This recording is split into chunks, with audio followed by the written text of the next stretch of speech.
Welcome back, guys. Welcome back to yet another TapDaddyBeats stream. I hope you guys are having a good Thursday.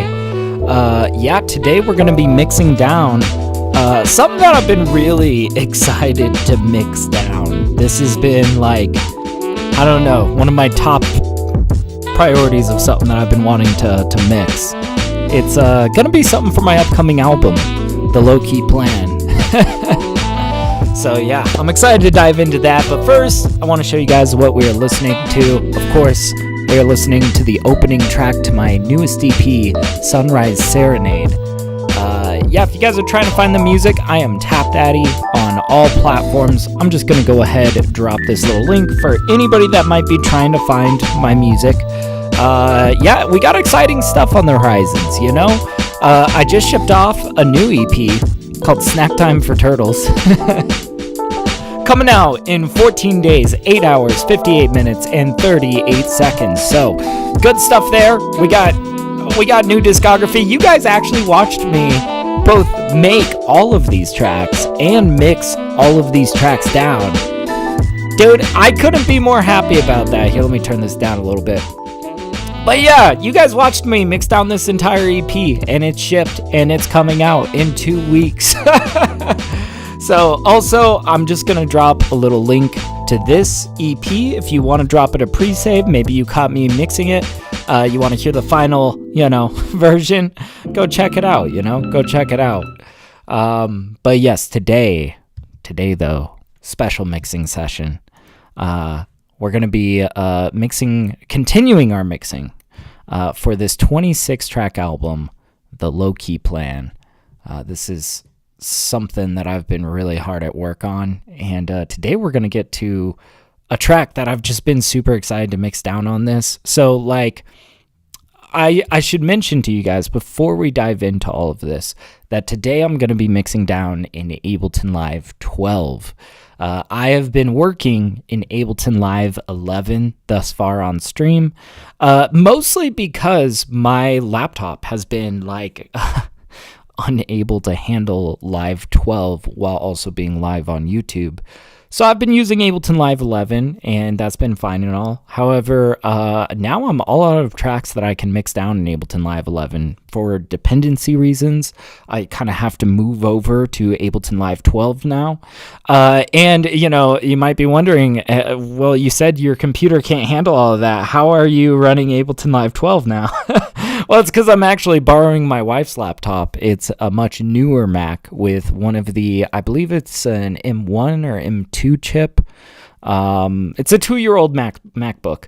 Super excited to be cooking on here. I have been hard at work all week installing all of my plugins, setting up Ableton, setting up OBS, and just getting this computer ready. So I hope this goes well. This is the first stream I'm doing on my wife's laptop.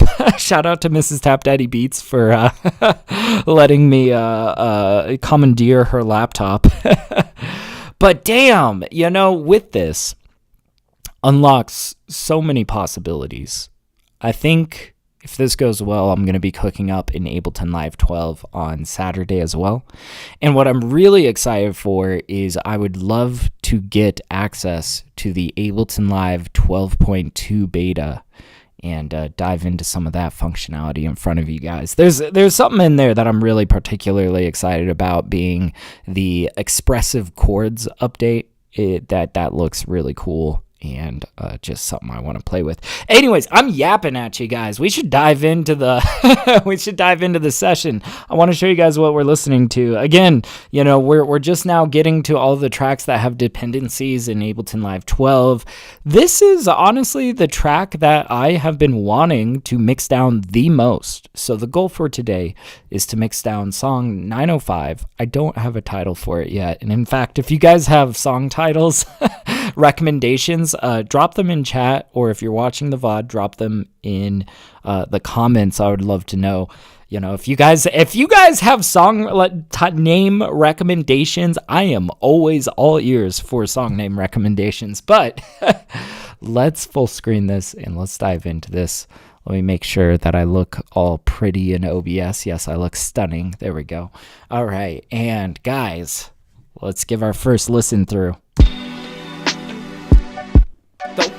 loading. Okay. So far, so good, though.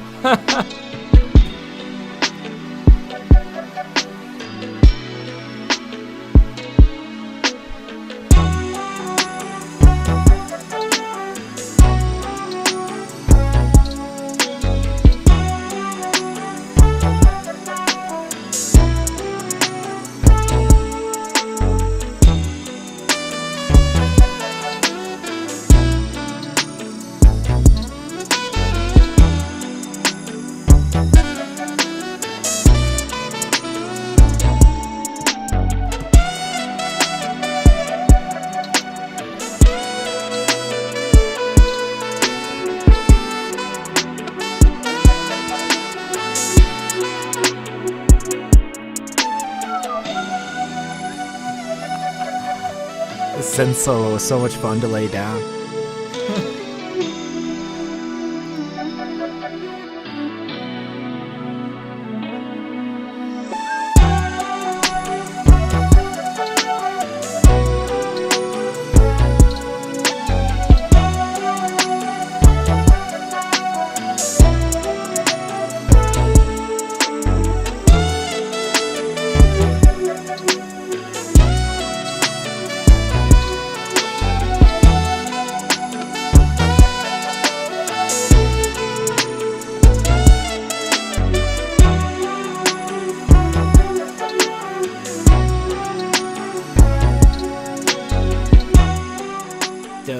This is gonna be so good. Oh man. Well, first of all, I know we were pretty far up there in the red.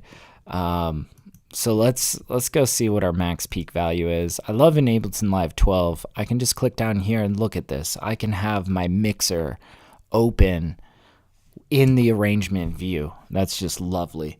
So it looks like our max peak value is positive 4.54. That is a lot. Now, I got to think about how I want to bring this all down, because you guys can see I've got this all in a group. Now, fair warning, I have done a decent amount of, light mixing while I was producing this. And honestly, I'm pretty happy with kind of like where this is at right now. But our focus today is to really like push this 20% better, 20% more in the right direction. Now I've got this group set back -7. We've got a lot of other stuff in here that we're going to have to like also set back.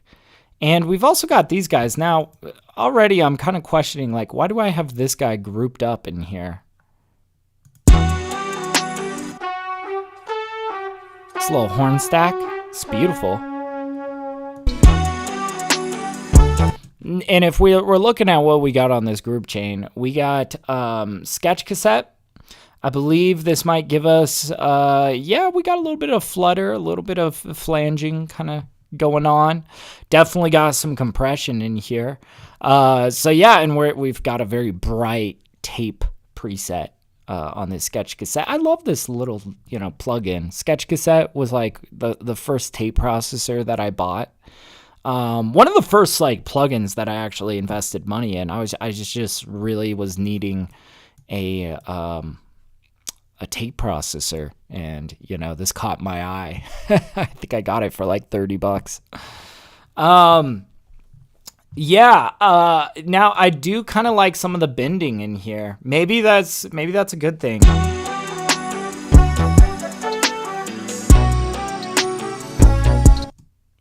Let's try this outside of the group. Come on, get out of there. There you go.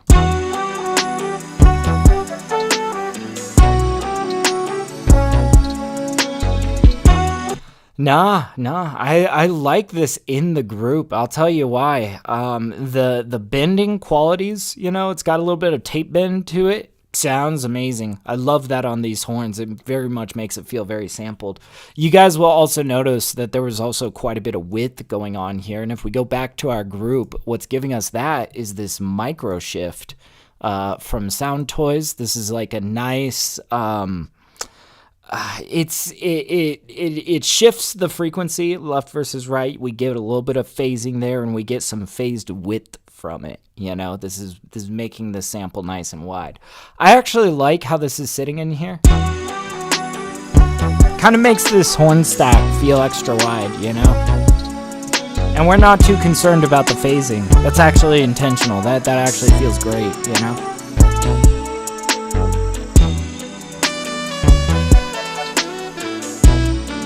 Dude, this album is gonna be fucking sick. I'm so excited for this. Alright. Now we need to bring this back. Well, we'll need to bring this back by like 5 decibels just to get it under 0, you know? Yeah, 4.54 on our max peak. I think that's what it maxed at, you know, playing it all the way through about as well. But I'm going to bring it down even lower than that so we have room, you know, we have headroom, we can bring things up. So let's do this. Fair warning, this is going to sound a little bit quieter, but I'll encourage you guys to do what I'm about to do, which is to turn my headphones up a little bit after I get this down. So like I said, I'm not going to bring this grouping down. I'm going to bring the individual tracks in here down so that we have room to bring them up, right? First of all, let's get our drums and all of this stuff taken care of. What was this track? Oh, was this? This was the sample chopped, but we didn't use it. We didn't record it. So we're going to get rid of that. We don't need it. So let's take these 3 and let's think, how much headroom do we want?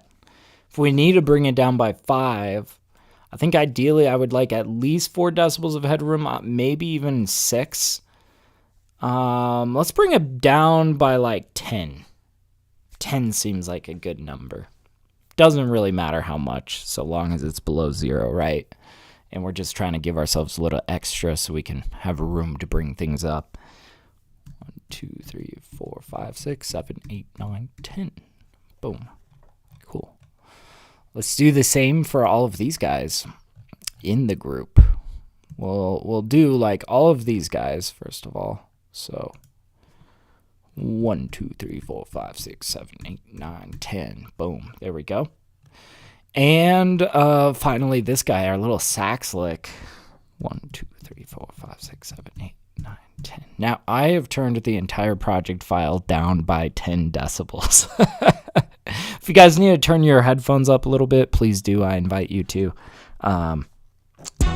Listen at whatever volume is comfortable for you.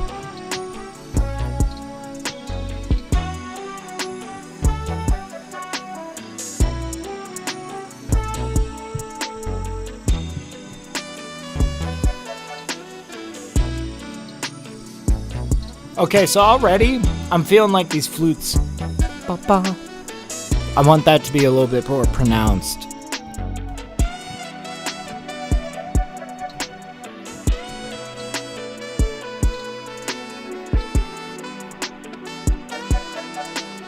There we go. I brought it up by like 4 there.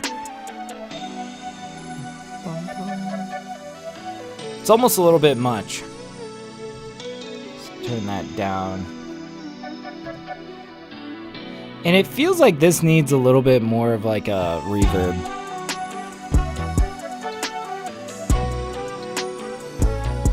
Okay, actually in these sections, I want these flutes to be up. In this section over here, it feels a little bit like too much.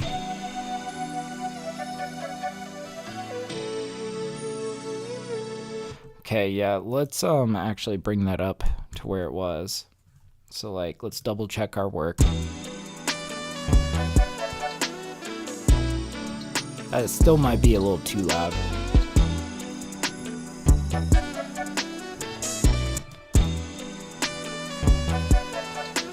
And you know, I'm thinking before we really get this effectively gain staged in here and we decide like, yeah, I like this at this volume. I was just saying, you know, we might need a little bit of reverb on here, maybe gloss this up a little bit, and that is going to affect the volume of it, right? So let's actually get this reverb in here first, and then we will, you know, make it, you know, perfectly balanced in there. But yeah, what's up, Aiden? How you doing, man? How you doing? Welcome on in. How's your week going, man? Let's see, what kind of reverb do we want? I am kind of thinking maybe we go for vocal pop hall. It's just like a very clean hall reverb.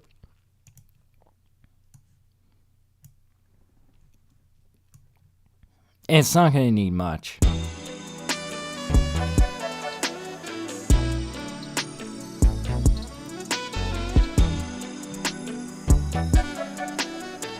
Woo, yeah. Aiden says I met Swiss Cheese in real life yesterday. Oh, that's awesome, man. I didn't realize you guys were just internet friends. That's kind of cool. How did Swiss Cheese live up to your expectations? I feel like that's always strange when you meet somebody for the first time in real life. I feel like it's either like they are exactly who you imagined they were, or they're like completely different. I don't know. I feel like it goes one of two ways. That's cool, man. That's cool. All right. That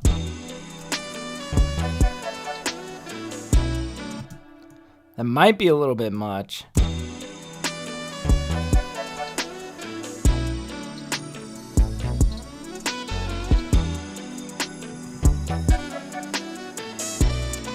I don't know. It does feel like a lot. This is kind of turning into already a very, very you know, muddy kind of reverbed out thing, you know. So I think really what I want to do first and foremost before we tread any further into this track, we're going to do a little save live set as, and actually this is Mix V2 because I started a Mix V1 a while ago. I abandoned it because it's been so long since I worked on it. I want to start from scratch today, you know? So we're going to save this as Mix V2. Perfect. But yeah, Aiden says, I'm glad he didn't turn out to be a PDF file. Yeah, that's a good thing, man. That's that's good.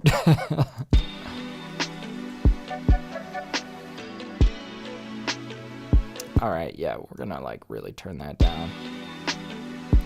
But yeah, we messed around a lot, mostly because I couldn't find a secure place to screw in my mic stand. Oh, fair enough. No, that's cool though, man. What was it like making music with another person in the room, you know? I feel like it's kind of different, isn't it?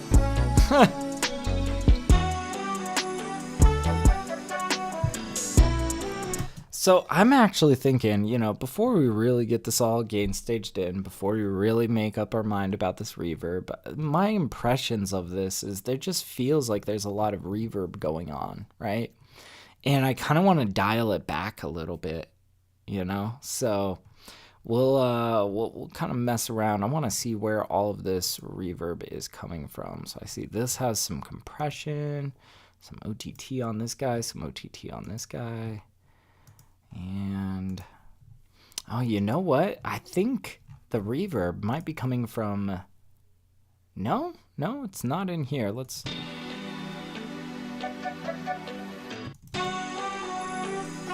okay, there is like no reverb in here. Okay, we'll have to see where else it is. But yeah, hey, Siddharth, how you doing, man? Oh, the grind is going, man. I'm working on a 26-track album right now. This is a track from my upcoming album, The Low Key Plan. We're just getting busy with it, man. Getting busy with it.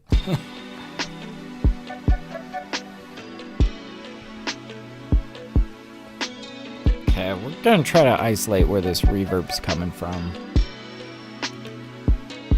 But yeah, Aiden was saying the best place I could find was the end of a closet door. I went to his dad's friend's house. Gotcha. You guys just like making music and whatnot? That's always fun. Hell yeah, thank you, Siddharth. We're hard at work today, man, I tell you. Oh, and I want to show you guys the album art for this album that we're working on. This little low-key plan. This is an album idea that's been in the works for quite some time, man. 26 tracks long, just bangers. Bangers, bangers, bangers, man. I think it's gonna be good. This actually, dude, this album features a lot more trap music than I usually include in a lot of my discography. I kind of like, I don't know, I've been kind of going through, I won't say that I'm like, oh, totally in a trap phase, you know, because quite honestly, I make so much boom bap, you know, but I have been like kind of feeling like a G-funk sort of vibe, you know. And in fact, so like this one is one that I'm really proud of. And then in terms of like, you know, trap music and whatnot, the title track for Snack Time for Turtles, which is an upcoming EP I got coming out in 2 weeks. This one is also like some, I would almost say like very wholesome trap. It feels very wholesome. It's Snack Time for Turtles. It's very celebratory, I would say. You know, I don't know, man. It's cool. It's cool. I'm just having fun making music, you know. But yeah. Oh, Alia's. Hey, Friends and Enemies Part 2. Oh, you're gonna love the low-key plan then. That's essentially what this is. I'm so glad you know about Friends and Enemies. God damn, that makes my day. Yeah. This essentially will be. This essentially is the next full-length TapDaddy album, you know? Friends and Enemies was something I dropped like last March. I'm thinking release date for Low Key Plan might be landing somewhere like early May. That's at least what I'm kind of hoping for, but it's gonna be good. Yeah, Aiden's like, I need Friends and Enemies on vinyl. Yeah, I need to figure out my vinyl pressing, man. I would love that. I would really love that. But yeah. Friends and Enemies is TapDaddy lore. No, facts, dude. Facts. You know, that whole album, Friends and Enemies, was like, I can't tell you guys the amount of hell I was going through with just like crazy people on the internet and like starting to gain traction behind my music. And like, there was just like so much crazy stuff that went on. I ended up like having beef with like some record label because they copyright struck a charity album. Okay, I won't get into it too much. Anyways, it was a whole thing, man. It was a whole thing. I had a lot of turbulence, you know, getting any amount of like just, you know, as you get more audience, people around you change, and that was kind of the idea of Friends and Enemies, right? But dude, Friends and Enemies took off so much more. It became such a bigger album than I thought it was going to be. And I don't know, I would say that the Low Key Plan is sort of my victory lap, you know? Because right after Friends and Enemies, I dropped Lady Moon that started exploding in Brazil. That was, you know, like suddenly my Spotify started climbing. And yeah, I would say like the Low Key Plan is like the victory lap, you know? It's good. But yeah, Alias says, dude, the drums on that album are some of the best I've heard. Thank you so much. That really makes me happy. That really makes my day. I appreciate it. Oh, man. So now I got to live up to the hype. I got to live up to the hype. I got to stomp this track. This is, I forget exactly which number of track this is. This is either the 4th track or the 5th track on the Low Key Plan. Let's get into it.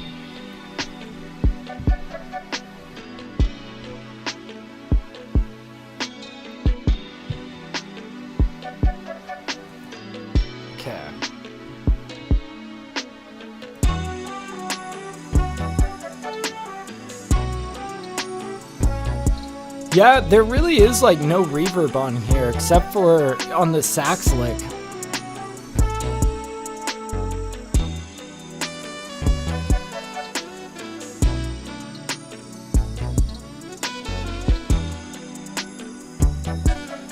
All right.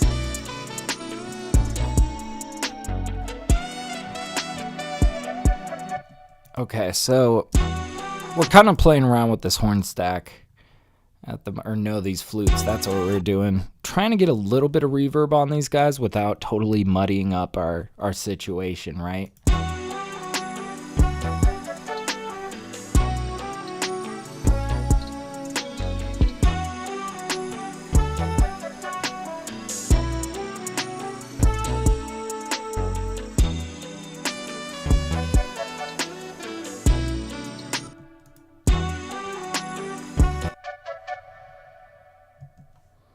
That's not bad. I kind of just want a little bit more brightness.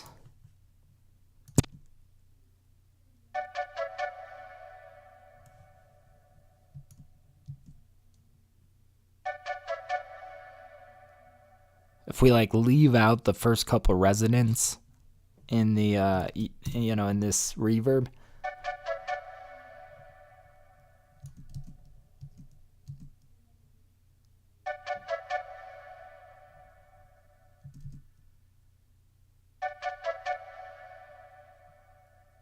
Yeah, I think I'm just gonna keep it about up there.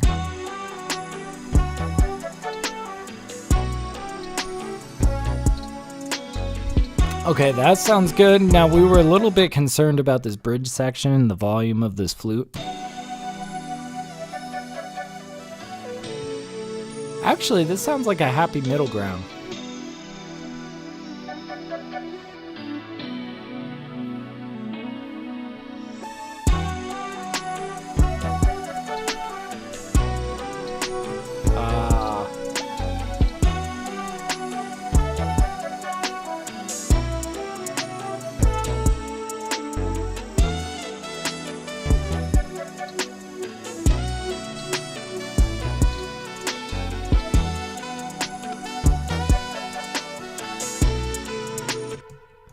Now, I am curious, like, what would this sound like without the sketch cassette?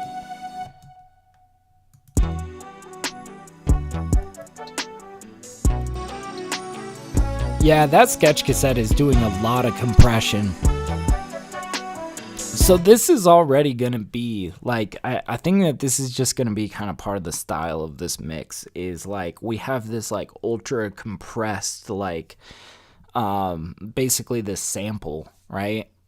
You know, and we've got all of the stems to this sample, and we were kind of messing with it, you know, having like OTT on some of these tracks.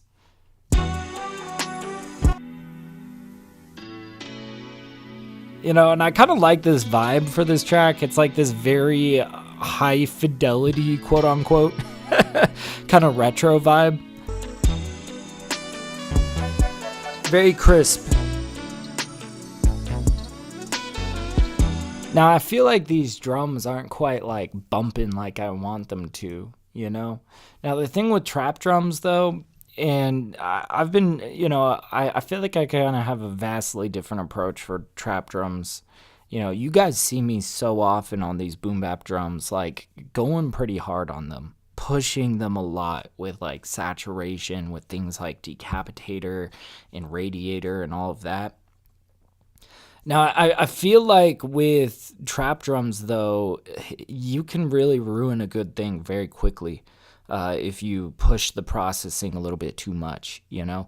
And I think lately my approach, my thought process as it pertains to trap drums is try to run it dry if you can and allow for the gain staging to really carry, you know, the weight of the drums. So, like, for example, you know, we're really relying heavily on this idea that loudness is all relative. So if you want kicks that absolutely bump, right, it's just as simple as turning up the kicks and kind of like, you know, staging the mix in such a way that, like, the kicks are fucking bumping, you know, the snares slapping, you know, but we don't need to, like, you know, make it too wet.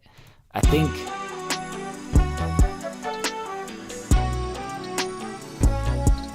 we can just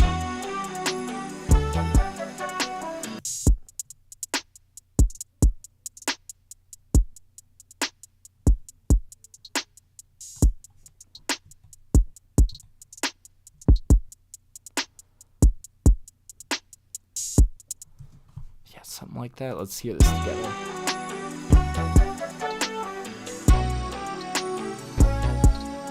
So I think the drums as a whole can come up.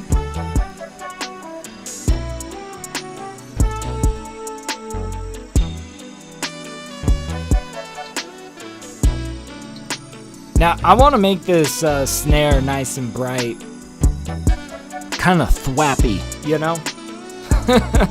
So let's pull out an EQ.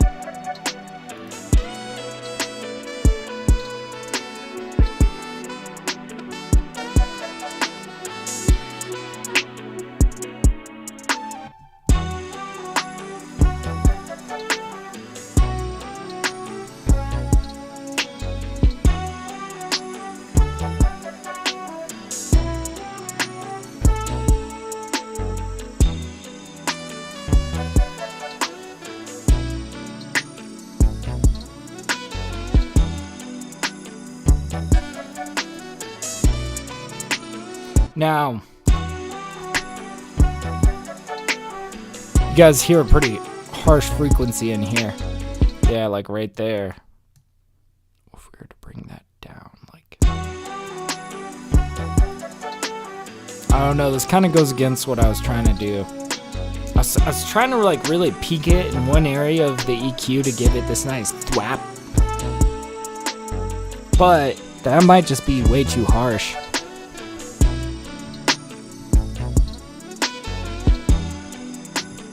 Yeah, let's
So we might do something like this where we like lift the highs of the snare, but then we kind of smooth out some of the harsher frequencies.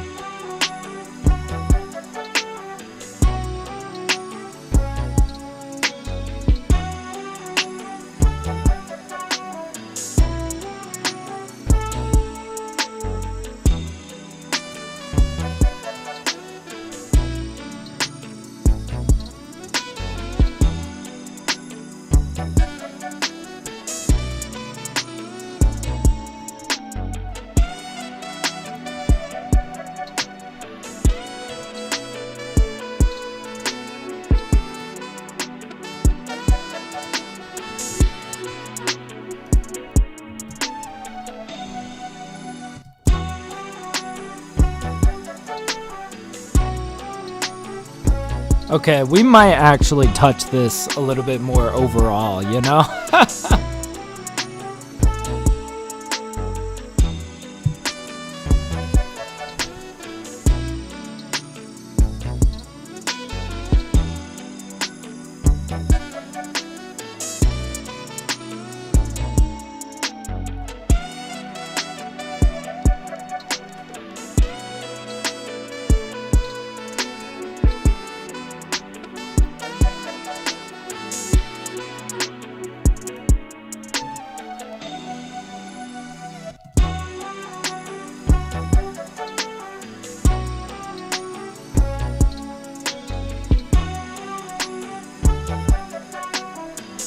Okay, yeah, just like something I do want to try because I feel like this might give a nice little bit of definition to that kick. I do want to try just a little bit of saturation. I'm thinking we're going to pull out Radiator. And we're going to apply it as a whole to the track.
This was kind of a little bit more of what I was thinking at the beginning of, like hiking up this snare EQ just to get this really like thwap kind of sound.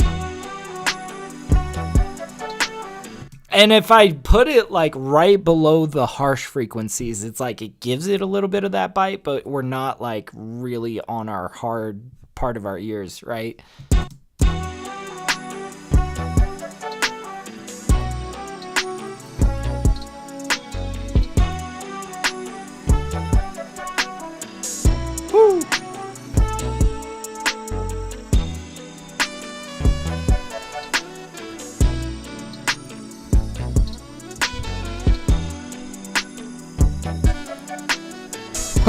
This is a lot.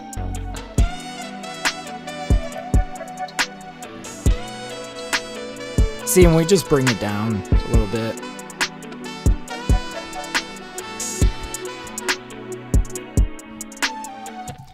All right, and then I am thinking we're gonna compress these drums a little bit. I'm gonna pull out the trusty old LA2A. Now, you know, there is actually, so I just got another compressor from, I got the 1176. I want to hear what this sounds like on the drums. We might A/B test the LA2A versus the 1176 on the drums, see how that feels. I honestly know nothing about this plugin. I've never used it. I just got it from Universal Audio the other day. It was just a freebie, and I think they still have it available. I think it's through the end of March. If you guys want to get the 1176 for free, this plugin, go download it from Universal Audio. Just Google Universal Audio 1176. Go download it right now because it's not going to be free in like a couple of days. Just go download it.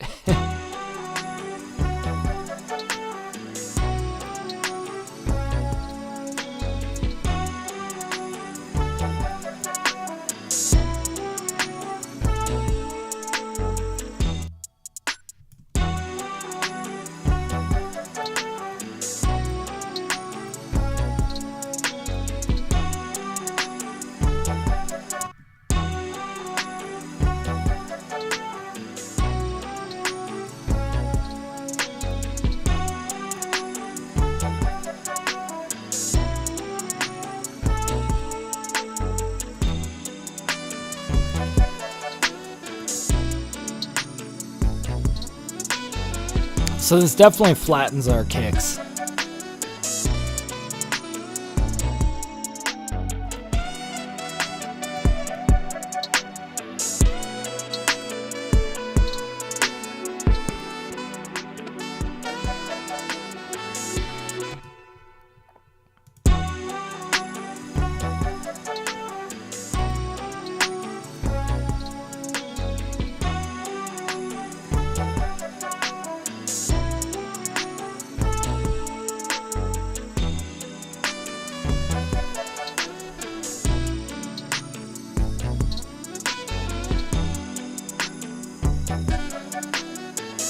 I feel like I'm gonna need to pair a little, because, you know, doing this compression is like bringing it way down in volume. But I feel like, you know, I'm trying to eliminate loudness bias here. I want to just hear this. Because, like, this is starting to sound cool, but, like, I need to hear it up at full volume. This is very, like, this has done crazy things to the attack. I've got pretty...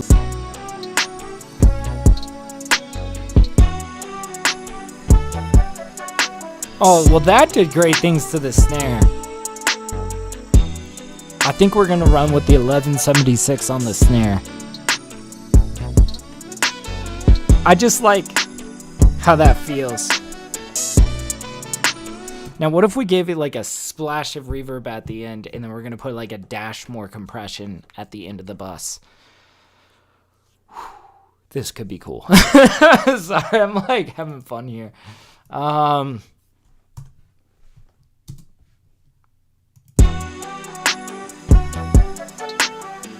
Yeah, it feels like it needs a little bit of give, you know? It needs some reverb to give it. What would be a super clean reverb for this snare? You know, honestly, I'm thinking I'm going to pull out Super Plate. Little Sound Toys reverb plugin. Let's see. Sound Toys. Super Plate. And let's just put like a tiny little splash of hopefully something that's going to sound pretty, you know, clean and magnificent here.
Basically, I'm trying to set just like the length of this reverb to be the length that takes from one snare hit to the next.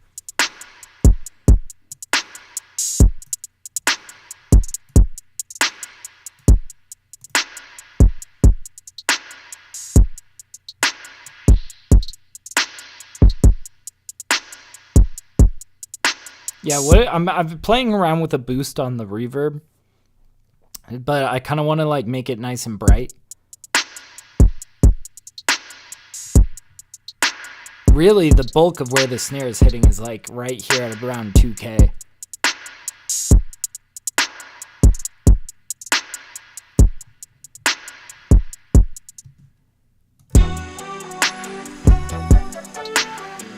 Might extend this a little bit.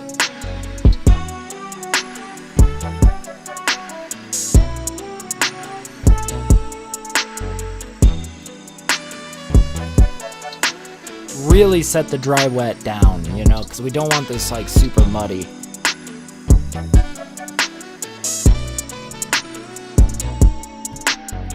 But I like the feel that 1176 is giving this snare.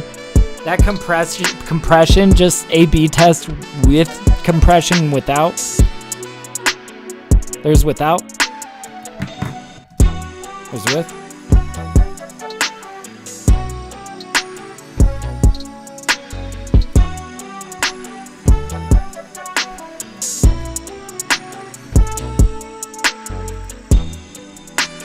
See, with that compression, it just feels so much more dialed in, you know? That feels amazing.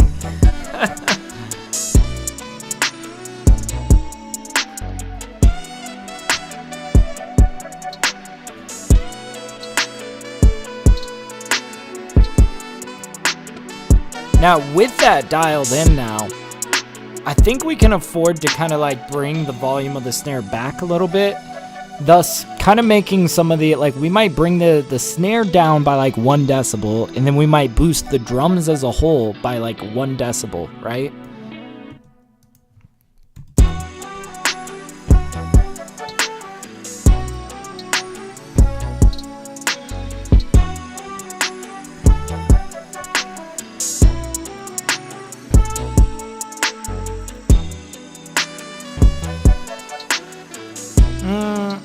Maybe that's kind of where we want it. I'm going to leave that utility there in case if I want to play around with nudging that snare up and down.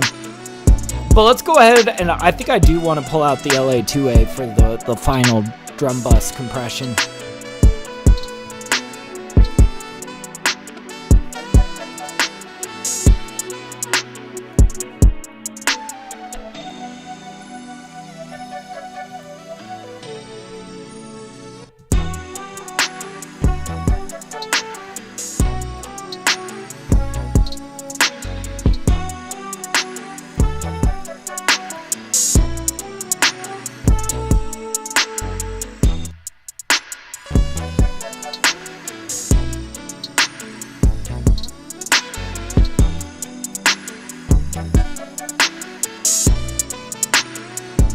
Yeah, we want to bring the snare down.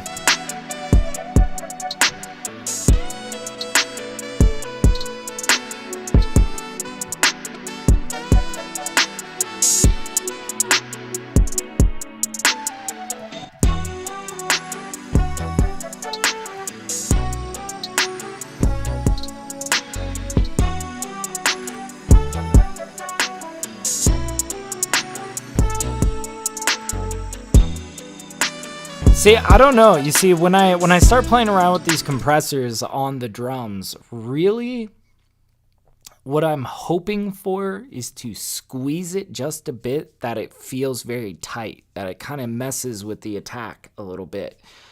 What I want to avoid, though, is really losing the body of my kick, you know? Sometimes as you're squeezing on your drums, you might kind of flatten that kick, and that's kind of what I'm hearing here.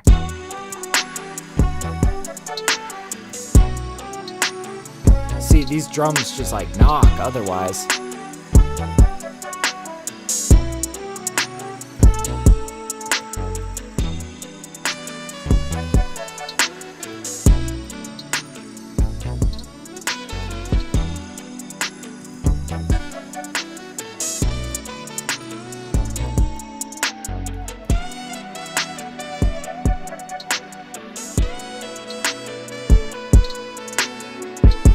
Yeah, I think we're going to go no compression, and we're just going to use good old-fashioned gain staging. Like I was saying earlier, you know, it's a little bit better, I think, in trap music to rely more heavily on just gain staging of things.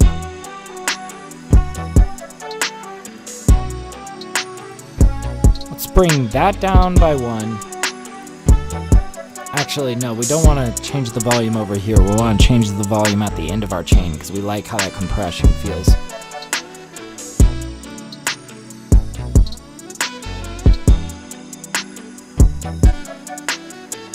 I don't know though, now these kicks are like way louder than the snare.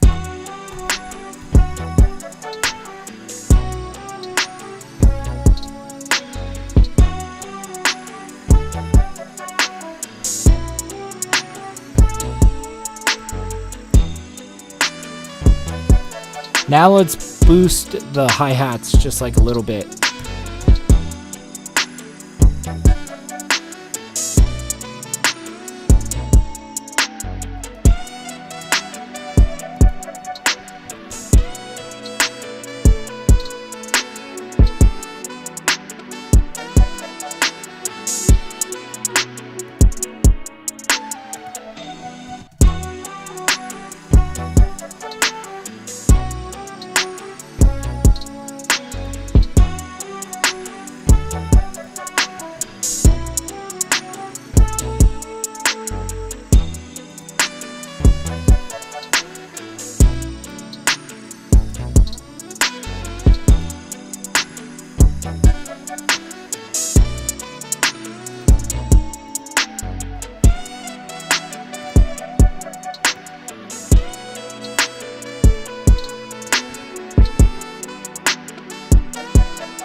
Okay.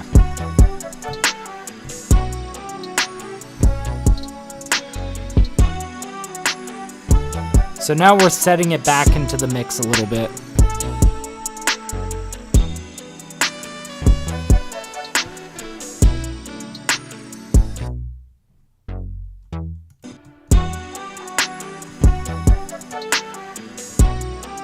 Now we want to mess with this a little bit. This bass.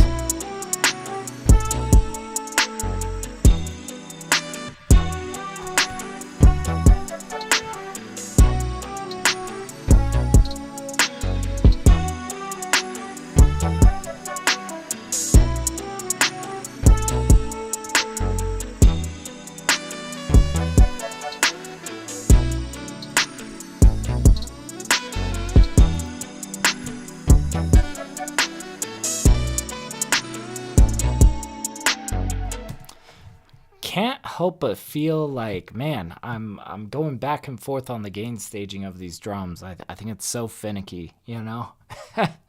Now I'm feeling like the snare's a little bit more weak. The hi-hats are a little bit too loud. That kick is very prominent.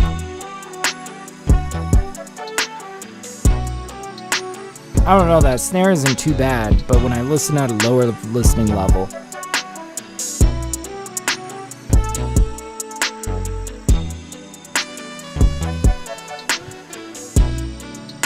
yeah, when you listen at a very quiet listening level, it really unveils a lot about how things are positioned, you know, when it comes to gain staging.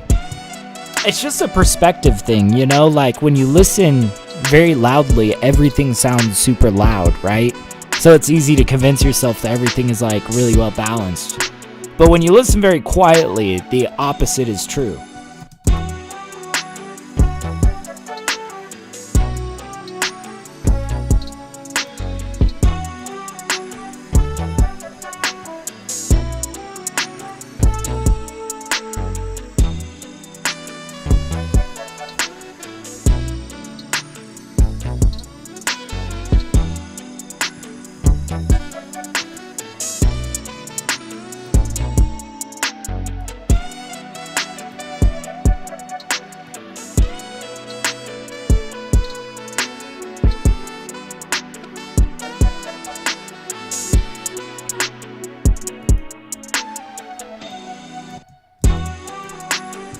Now, I am just curious because this completely changes things sometimes, but sometimes I'll like to cut the highs just to see how it feels, you know? Let's just cut the highs on this, just see what we're working with those hi-hats and everything.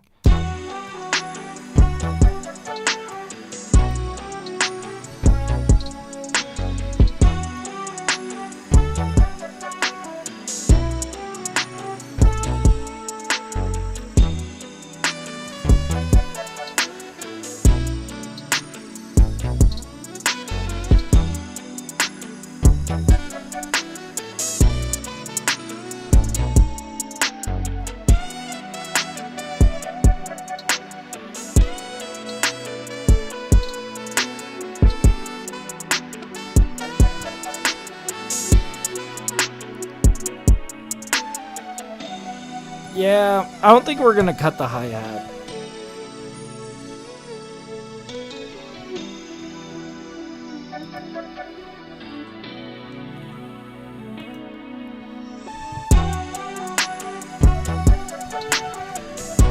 Let's pull out a little radiator on this bass line.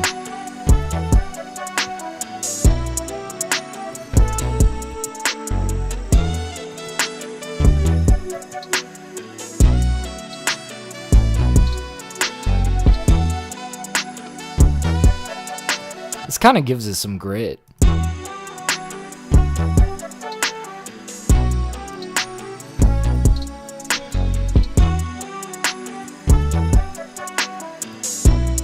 Now, the thing is, though, gain staging wise, basically the situation that we want going on is that this bass comes like right up to that kick, but does not exceed it. You know what I mean?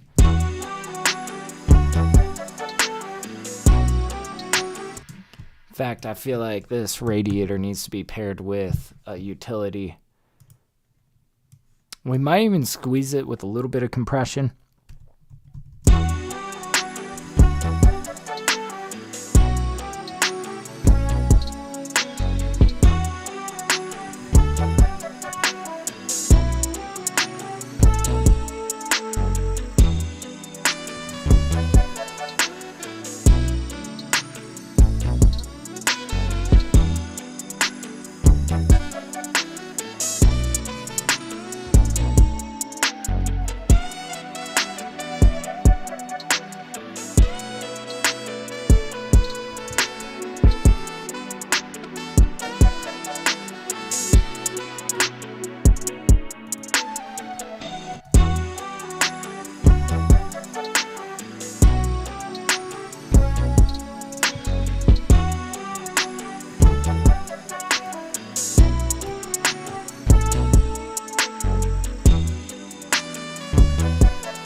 Dude, this is sick.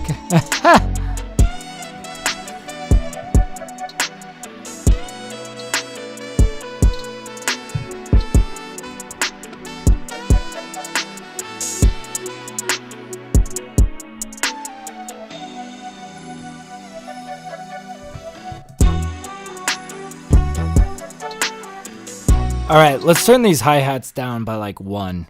Sorry, I'm like nudging this all over the place today.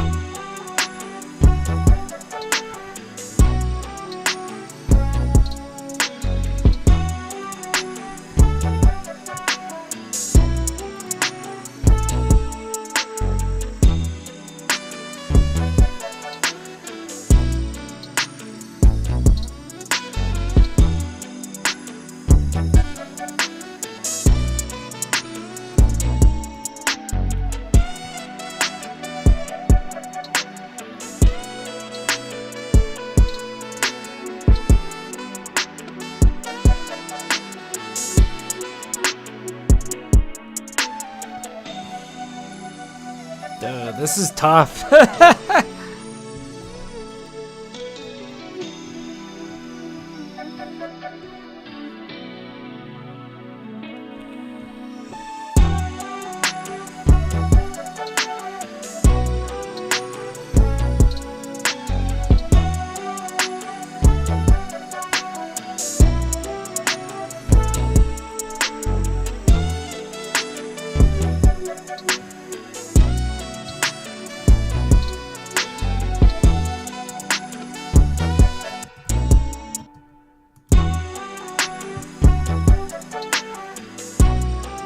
Now, what if I grouped the bass and the drums and I tried to kind of squeeze those together?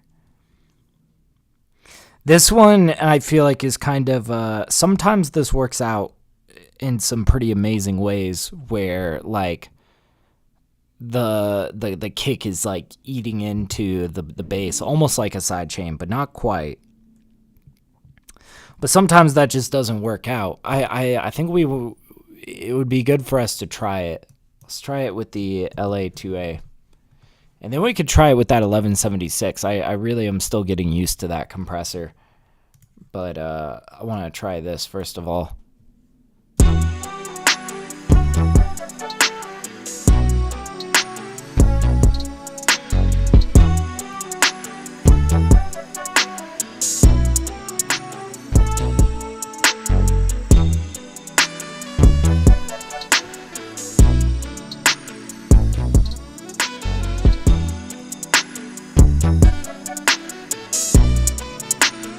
Try to get a utility in here.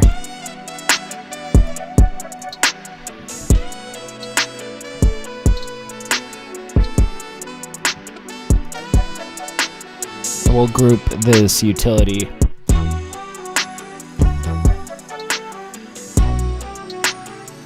See, this just like has so much more energy to it.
just kind of like taming down those hi-hats a little bit. Cause yeah, right up here is where it's like really harsh, right? That's just like the peak of like where the hi-hats are. I was kind of playing around with boosting those lows a little bit, but I think it's going to be more like a little hump down here in the low end.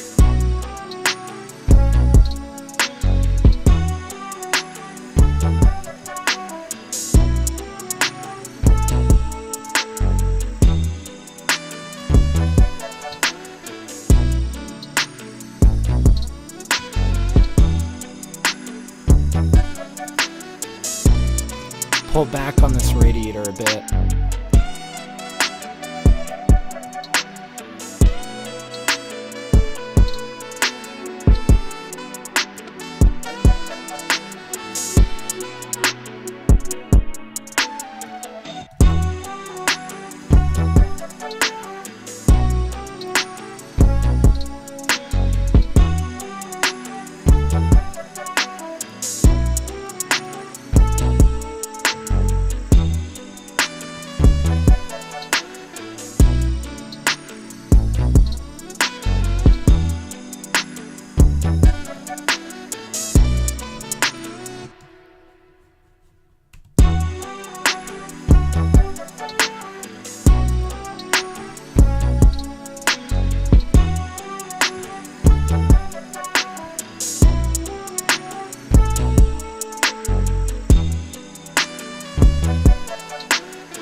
So I'm liking the sound of this.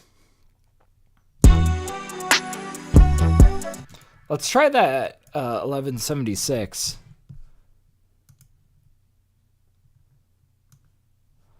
Just try this, see.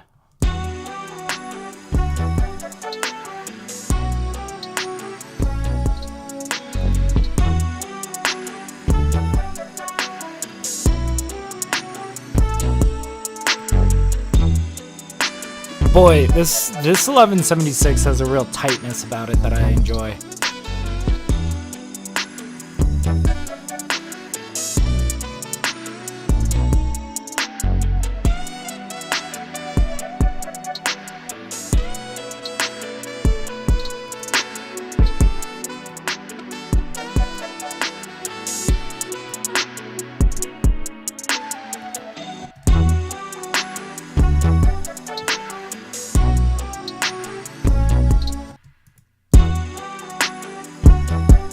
Yeah, I don't think we're going to be using that 1176. I think we're going to be using that LA2A.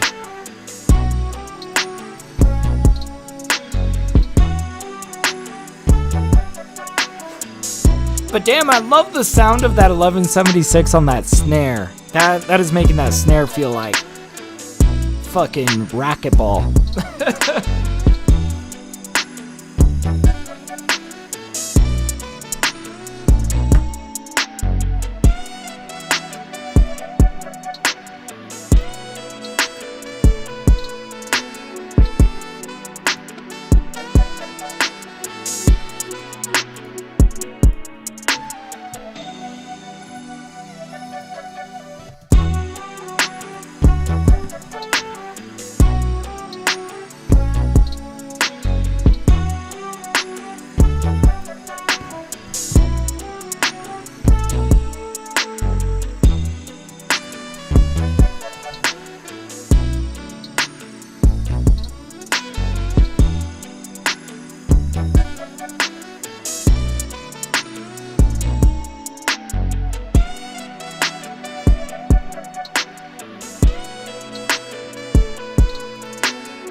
All right, all right. Let's keep it moving along.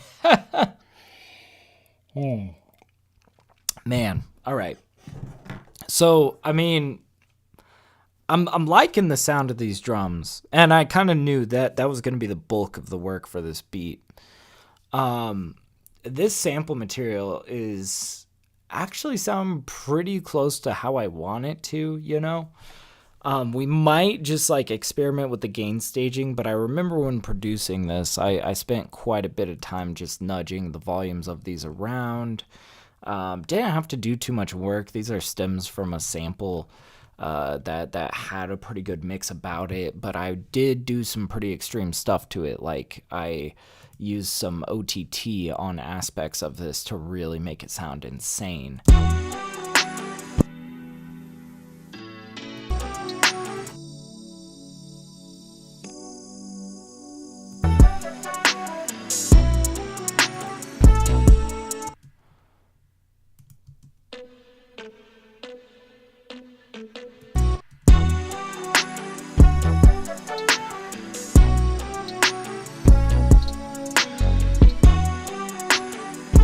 I think we want to bring that pluck up.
We might need to boost up this synth lead.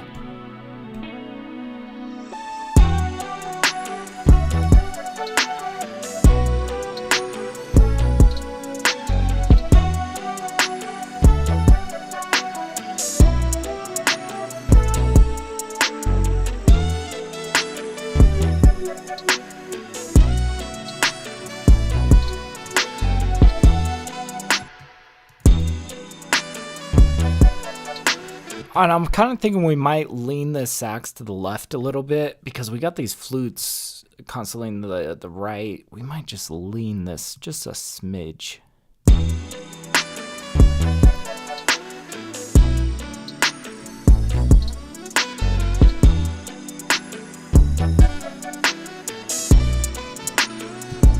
Let's get a little bit of LA on this.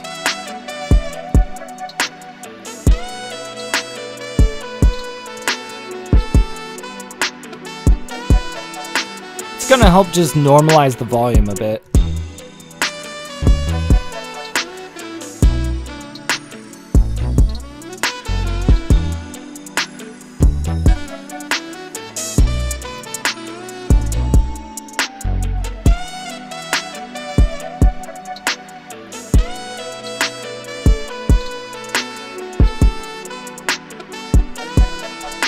And I actually like, so, you know, normally when I'm like trying to compress these, I'm like trying to eliminate loudness bias. But I actually do want this a little bit higher in the mix. Maybe not that high, but...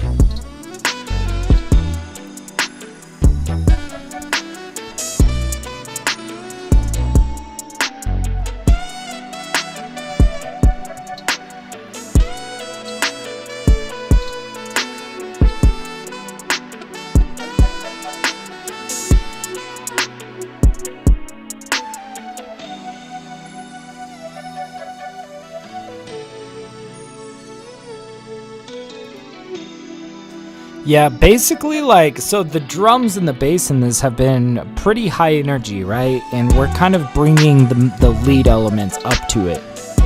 That's the idea, anyways.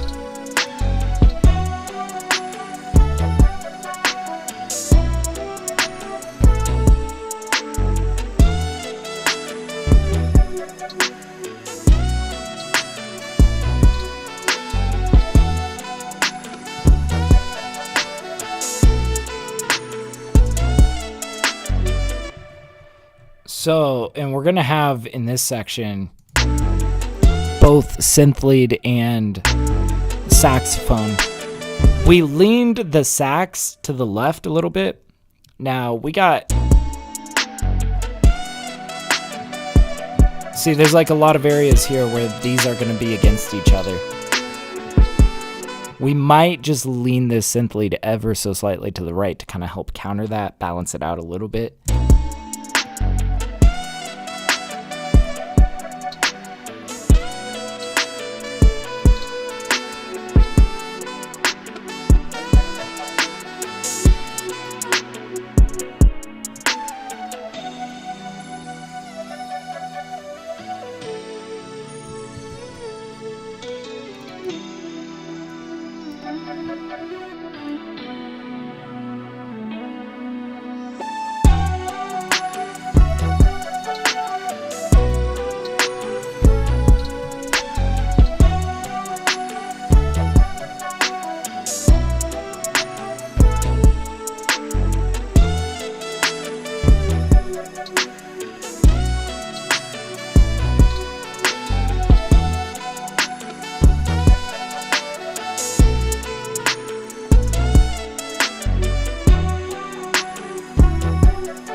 Oh boy, this is starting to sound really good.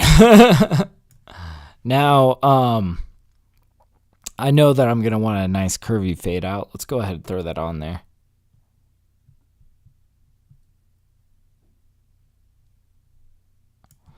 Let's throw that up.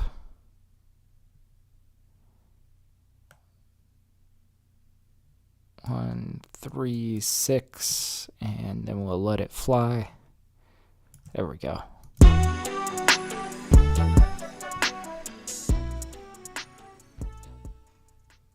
Cool. Nice. All right. Bringing it back.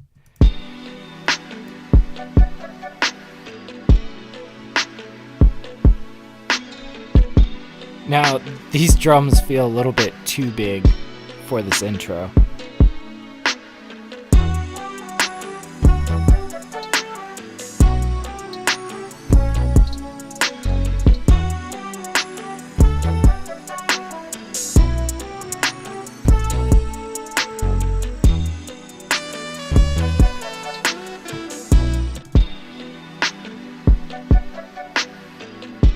That's a little bit better.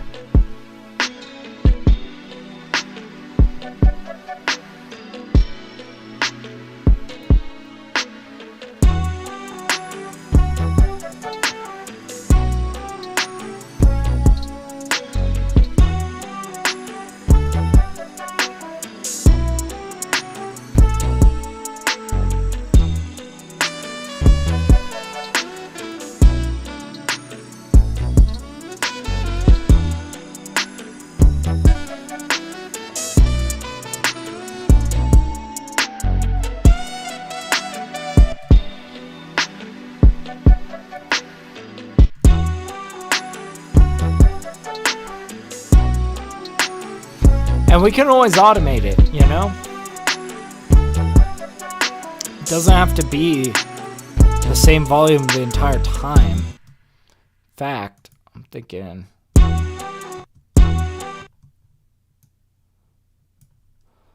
let's like make this like 3 decibels quieter.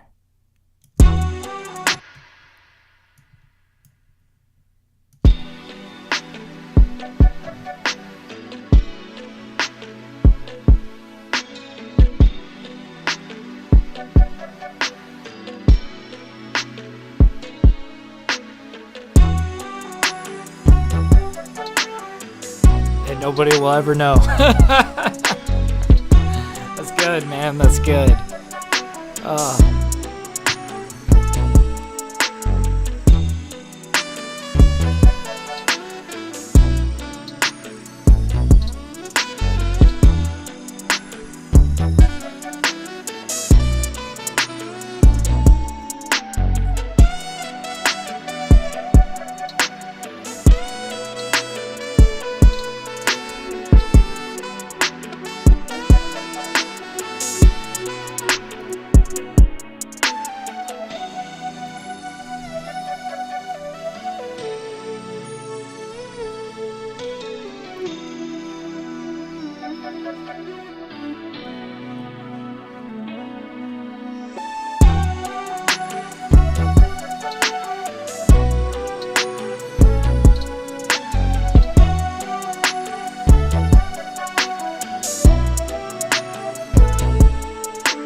God damn, that is sounding good. You know, I think we're almost ready to move on to the mastering process. I think I'm going to get some more hot coffee before we move on to that. Hopefully give my ears a little bit of a break while I go heat up some coffee. And then when I come back, you know, kind of give it a more, another like careful, you know, combing through it. That's really what I've been doing. I'm playing it back. I'm like nudging things up and down. I always tell you guys in my Twitch stream, you know, when I'm giving feedback, how like kind of towards the end of the mix, I'm kind of moving around huge swaths of my mix, just kind of bumping it around, seeing what feels good. I brought that synth lead up. That's feeling pretty nice, you know. But yeah, I think I'm gonna heat up some coffee, and when I return, hopefully we'll be diving into the mastering of this.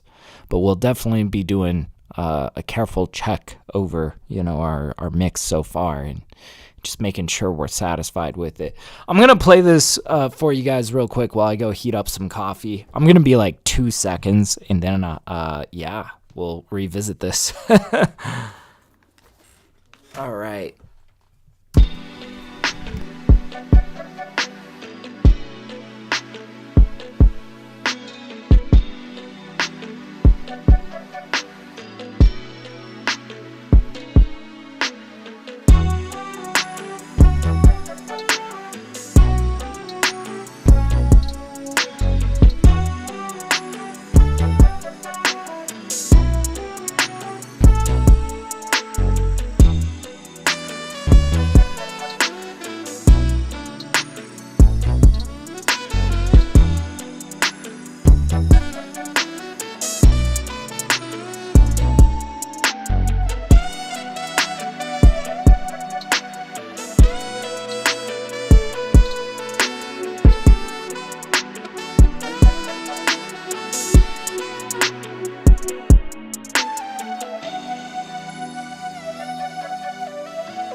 All right, I made it back just in time. Okay, let's dive back into it. Let's dive in. All right, I got some hot coffee here. I think I'm about ready for the mastering process. But let's make sure we are. Let's listen to this back.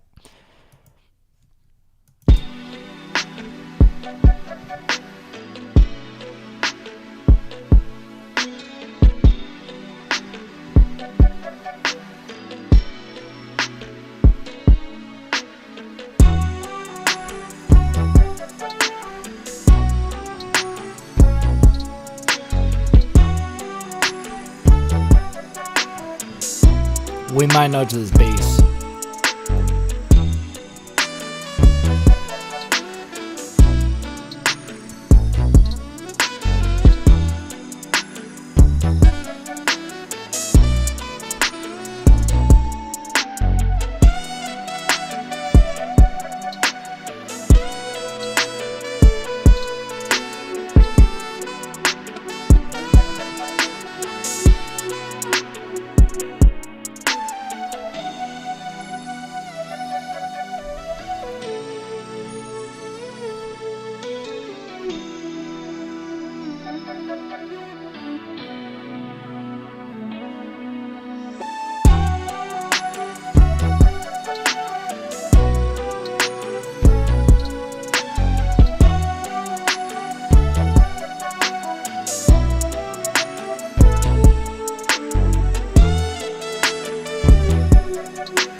God, this snare is like one of the most satisfying snares. I love it.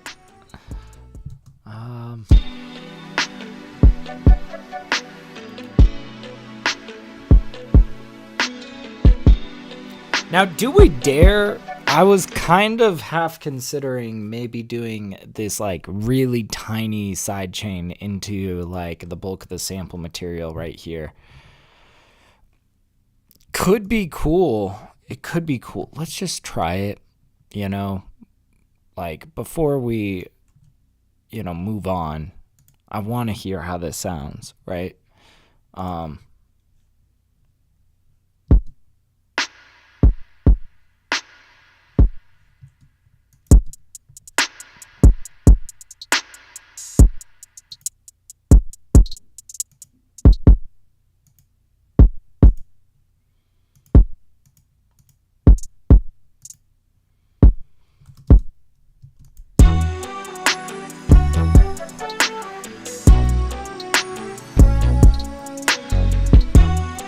Okay, let's get our glue compressor out. Let's do a little bit of sidechain action.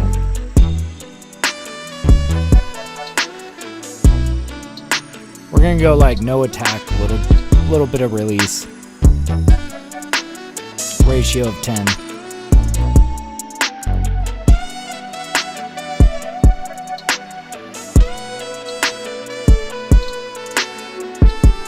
Yeah, we want to keep it minimal.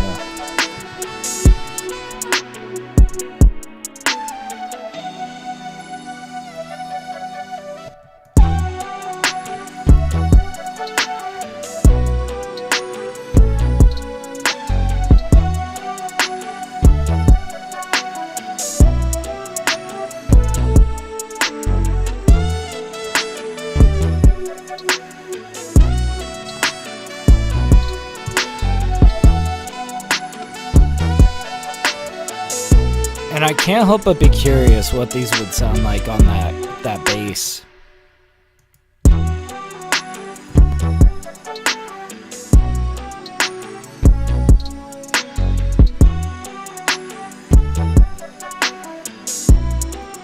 Oh.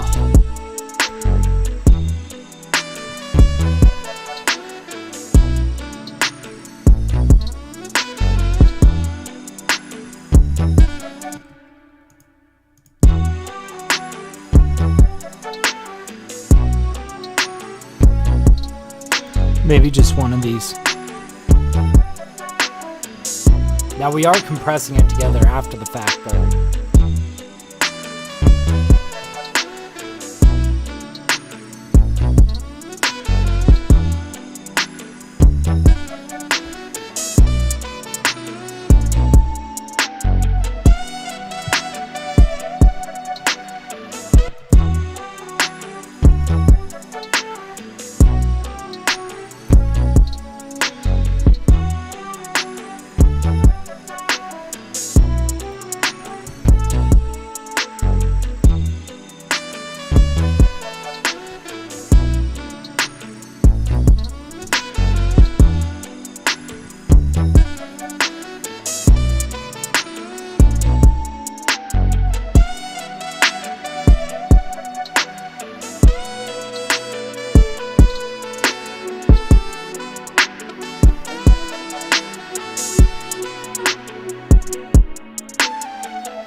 we'll leave that flat.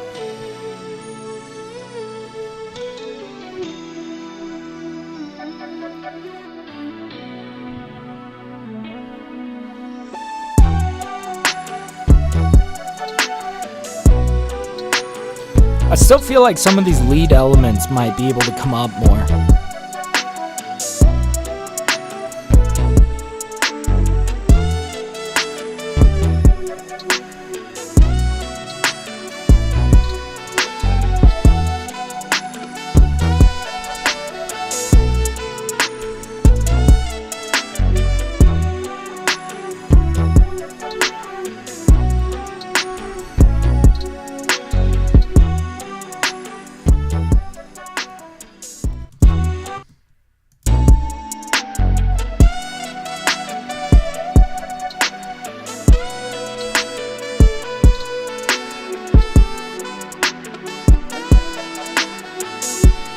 Oh, yeah.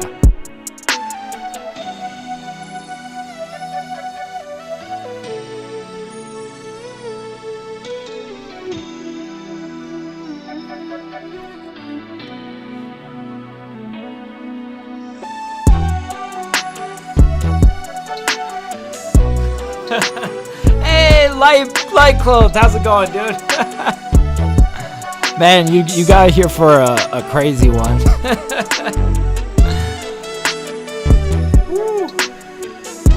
And I think we're about ready to master it too. It's getting close, man. It's getting close. But yeah, how's your day going, man? How's your day going?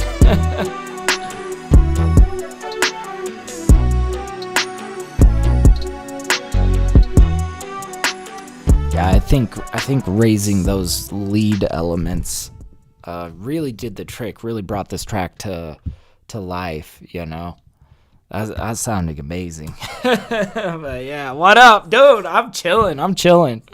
Yo, I should show you. Today I'm actually working on something for an upcoming album, a 26-track album called The Low Key Plan. This is the album artwork. 26 tracks, man. It's been an entire year since I've dropped an album of this magnitude, you know?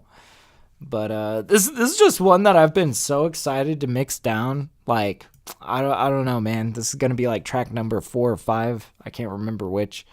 But dude, I'm really feeling good about just like how lovely this is coming out. It's bumping. That's really been the objective of today, is to get this to bump and feel vibrant, you know?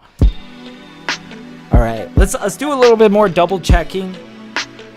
Make sure that we're super satisfied before we move on to mastering.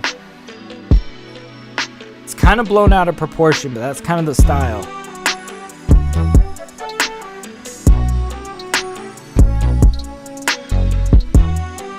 God, I am in love with this snare.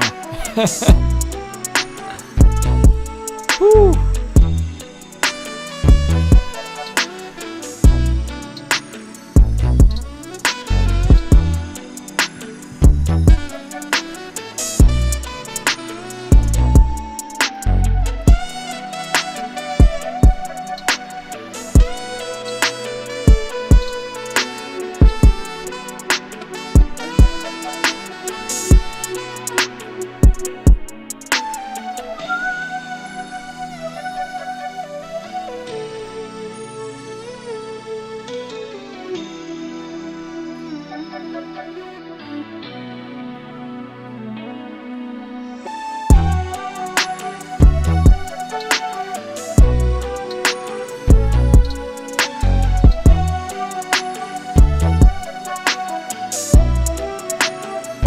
Yeah, I'm liking this, the feeling of this, you know?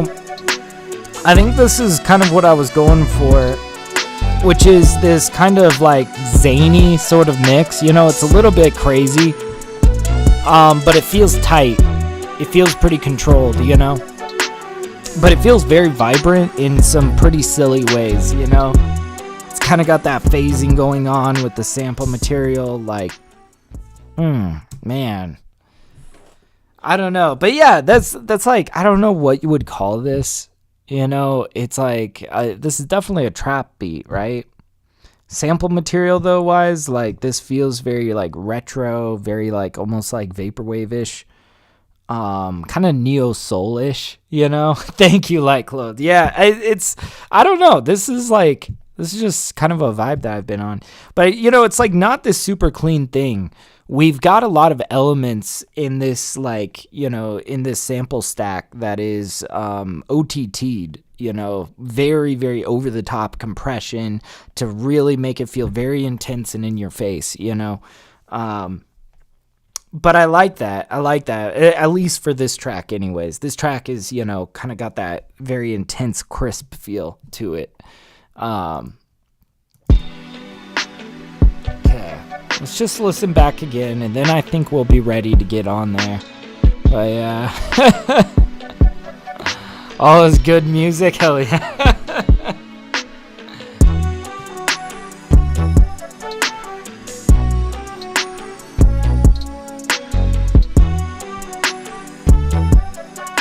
Yeah, I think this is gonna really squish together too. We might go a little bit more extreme on the master than we would for most other songs too.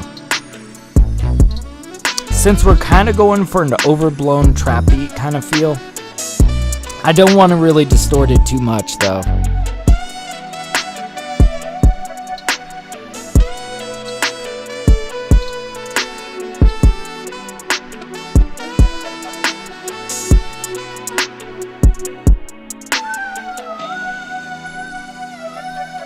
Okay. I think we're getting there.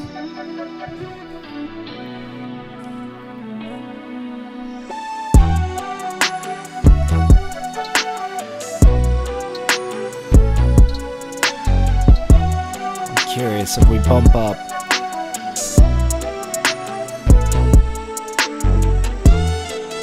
Oh, that feels a lot better. I just nudged the entire sample material up 1 dB.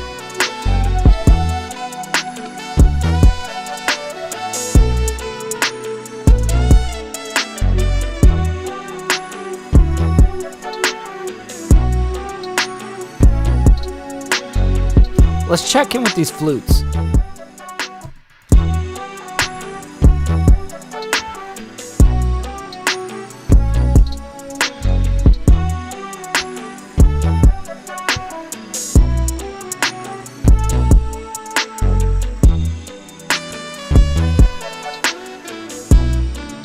There we go.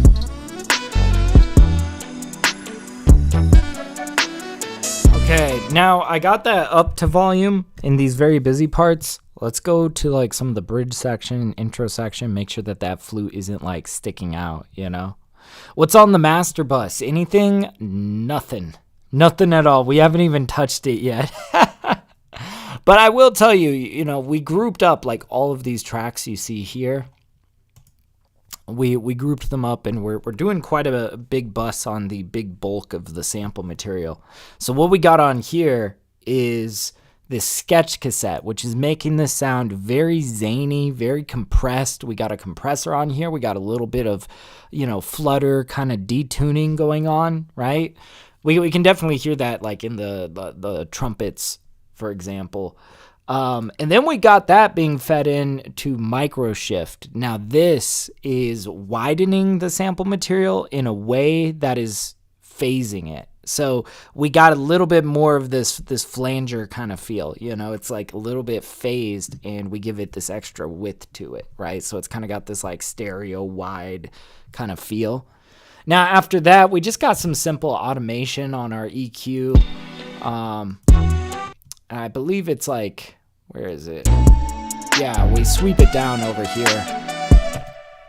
So that's cool. And then finally, we got a little bit of tight, very tight side chaining going on the kit, between the kick and this sample material. So basically, you know, we're not getting huge pumping motions. Instead, we're getting nice divots in our sample, which I think is just, you know, it helps it kind of lock in, you know. But yeah, is that Sound Toys? Yes, the micro shift is Sound Toys. which, yeah, I love this thing, you know. This micro shift is pretty cool. Hey, fun fact, I actually was using a little bit of this micro shift on the reverb lane of your vocals in Glitch in the Matrix. So, like, what I did for the V3 was I was swapping out reverbs and whatnot, but I ended up also widening just the reverb line so that the reverb kind of wrapped around your vocals a little bit, kind of coming out on the sides, which I think was kind of a cool feel, you know. I don't know. I like this, this little microshift plugin. I guess really what I would say about this is very ideal plugin if you are going for width through the means of phasing, right? So, like, if you are okay with phasing, if you enjoy the phased kind of sound, if you like that sort of oddness that it gives to your track, you know, I think that this is a great one because it gives like some really cool kind of phased feel, but it will aggressively widen things if you so wish it to. You know, it's awesome, man. I think it's pretty great. Yeah. I don't know. I think it's awesome, man. All right, let's see where we're at, and then I want to check our max peak value. We're cooking in Ableton 12 today, by the way. That's why I'm able to pull up my mixer right here.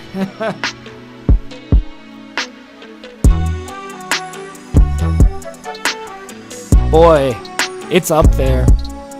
Let's see if we cross the red.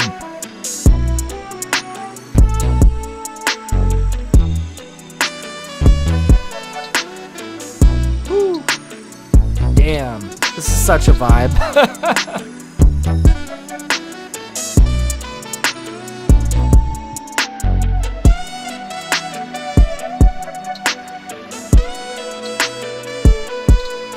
Oh, minus 0.031. We're getting close.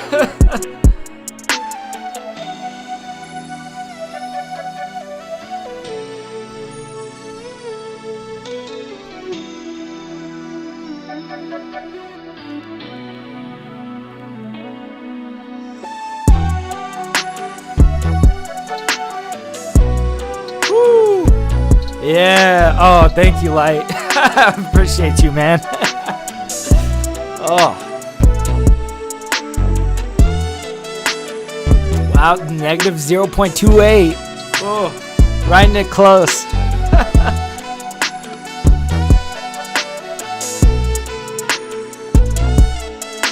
I really didn't use many buses for this one, you know, oddly enough. Wow, minus 0.07. That is up there. Getting so close to zero, you would think I would have like a limiter on here or some shit, you know? Yeah, Light says this may shock the system. Oh, dude, I would hope so. I think this is gonna be pretty cool. So like, yeah, I want to talk to you a little bit about like what this album is. So like about a year ago, I dropped an album called Friends and Enemies. And that album took me from like, I don't know, I want to say like from around like 9,000 monthly listeners all the way up to about like 22,000 monthly listeners.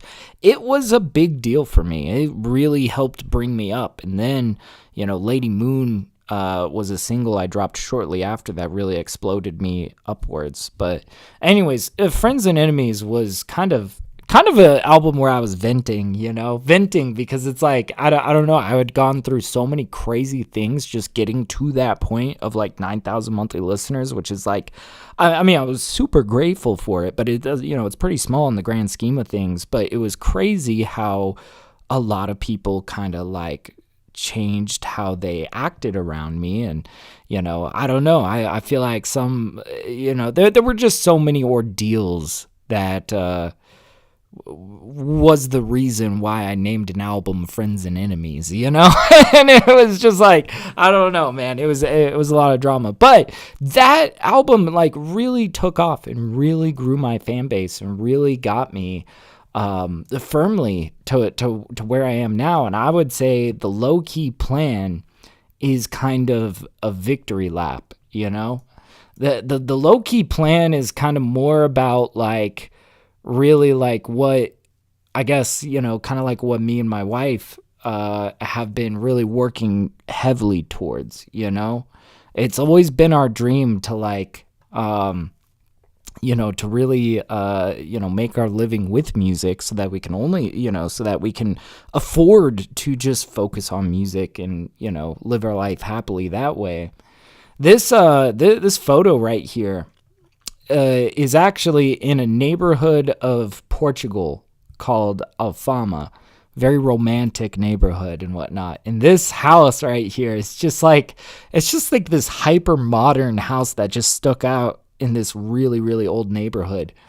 So anyways, you know, it's the low key plan. It's the plan. This is our victory lap. You know, this is, you know, and there's like a lot of zany kind of tracks in here. Like I was just connecting with, a co-producer of mine. We're going to be re-releasing one of our tracks, on the low-key plan, making it second track. It's called Floor 16, and it's also kind of cut from this vein of like really eccentric, really kind of zany mixes, you know, on this really like kind of crazy neo-soul kind of vibe, right? So I don't know, I'm super excited about it. It is definitely an odd like it's got quite a personality is I guess what I would say, but like I love it so much.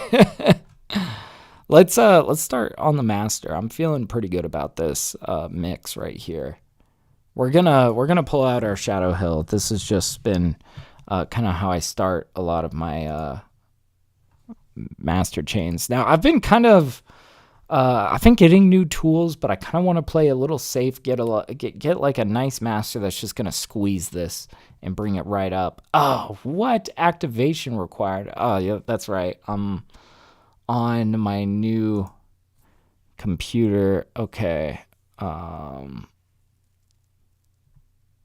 I get a 14 activation required, fully functional 14-day trial available, but I have the key to this. I guess I'll just activate the trial for now, and then I'll get my license later. Oh man. But yeah, Elias says I'm excited for you big time. One's concept of self shall his reward. Thank you, man. It's just pretty wild music that I'm just genuinely just having fun making it, you know. But it's been a long time in the making, man. It's been I must have had about 100 demos before I set out on this 26 track album. You know, and this was actually sequenced by my wife. She is really great at sequencing music. So we tag team this stuff. Hey, what's up, Mars? How you doing, man? How you doing? It's good to see you. Oh God, what was my plugin alliance?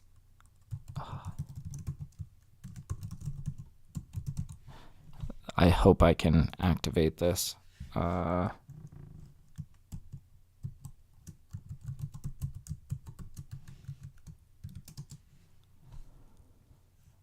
Okay, cool. All right. Well, we've got this for now.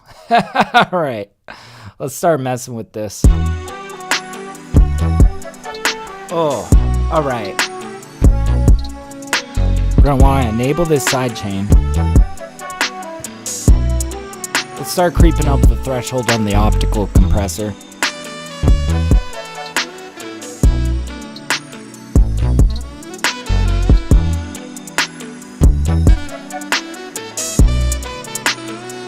Now we can start on the discrete. I want to go back with the basses over here.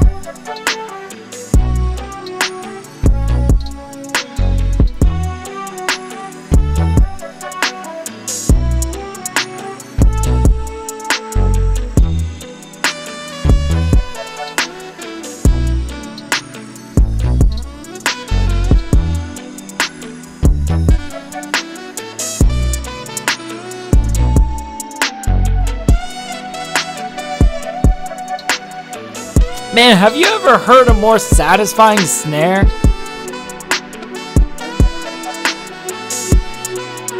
I'm really like messing with this. I love it. Jesus, that's amazing.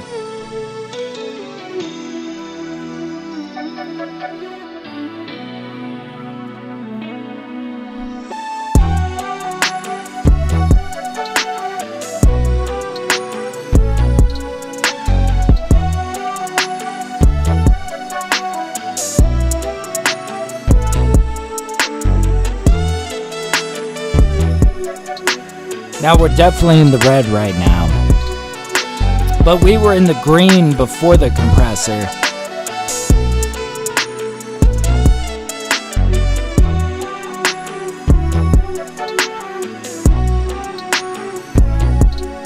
Woo, yeah.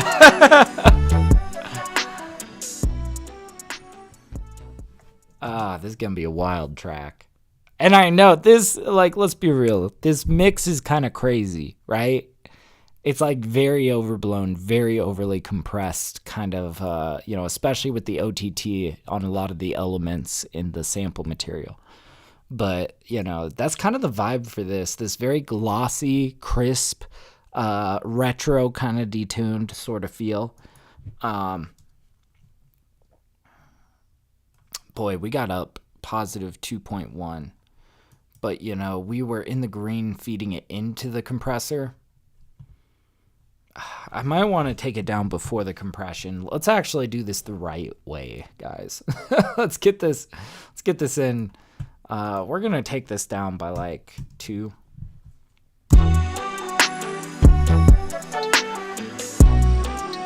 Let's make sure we still like this compression though, because that is going to affect how it compresses.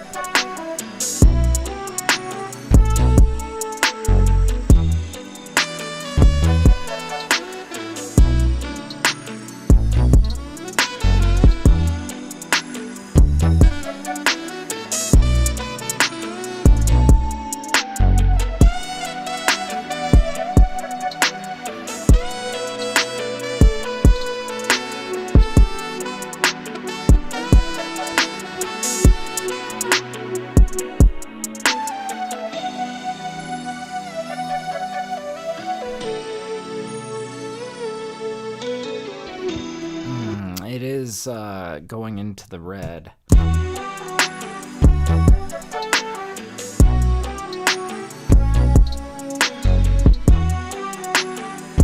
Woo! I was making my coffee. I'm here now. Hey, cheers, dude. Welcome on in. Oh, yeah. All right, let's see. Let's see if this is gonna stay below 0. We're looking at this right here. Ooh, it just popped to 0.65. Hell yeah, thank you, man.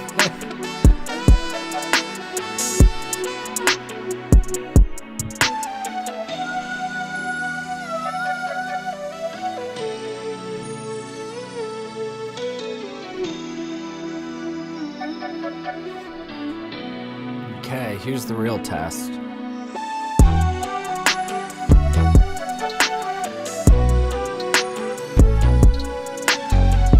We actually might bring that optical gain back down. Instead, push this up.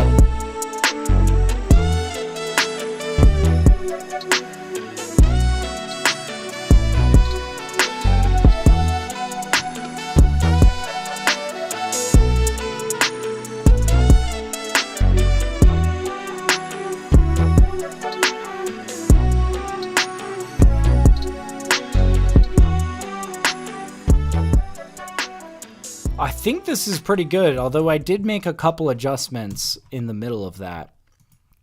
Let's bring it back, and also we want to hear the intro, make sure that that compression isn't doing anything too odd to our intros and bridge section, right?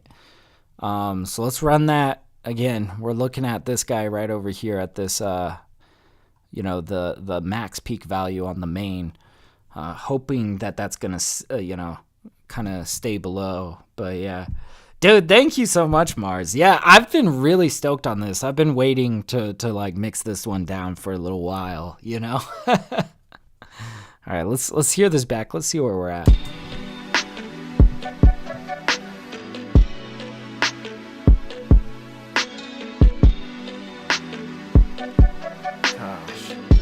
in love with this track, man.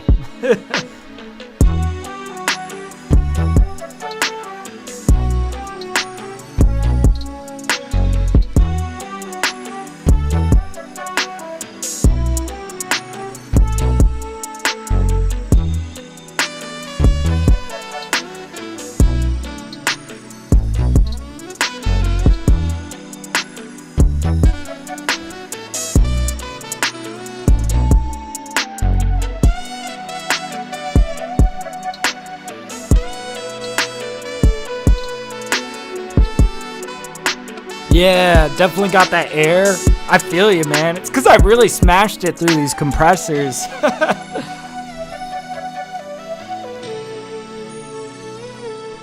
Like, I think it's a lot of the OTT that I have on elements of this sample material that is really giving it a lot of air, you know?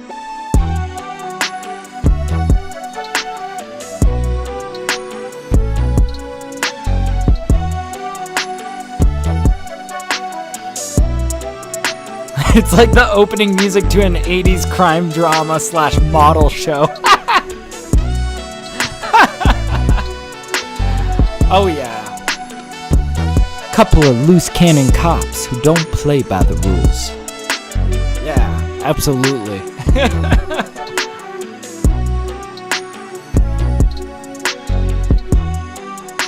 All right, and we got our max peak close to 0. That's exactly what we want.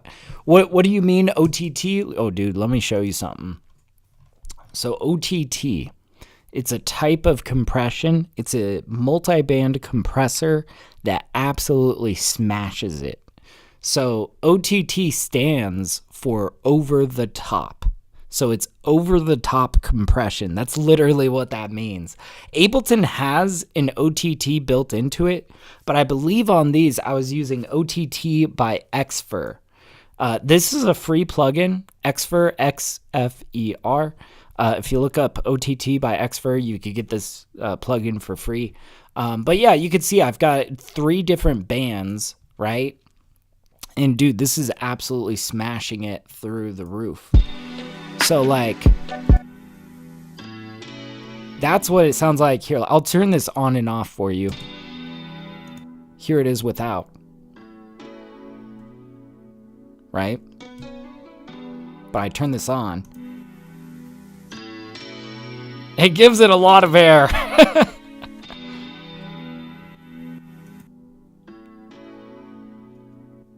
Oh. It's a Steve Duda product, like Serum. I didn't know that it was made by the same guy that did Serum. I had no idea. Is Serum an Xfer project, or is that just like made by the same guy? That's interesting. Anyways, yeah, it's a very powerful tool. It's a very, very powerful tool. A lot of times what I find myself doing is like, if I need something to feel more sampled, you know, if I need something to feel a little bit more gritty and intense, OTT is like, you know, top of the grab bag. But I will warn you, it can muddy up your mix, like, you know, a lot. It can muddy it up if you will let it, right? But it can also be a very powerful tool. I selectively applied it to aspects of this sample. And I'm liking how it sounds. You know, not everything on here is OTT'd, but yeah, a lot of the core elements of the sample is. And I think it's sounding great, you know. But yeah, Steve Duda and Deadmau5. Gotcha. I had no idea. The more you know. That's awesome. All right. Let's see where we got a lot of our louder stuff going on. I think it's gonna be like over here.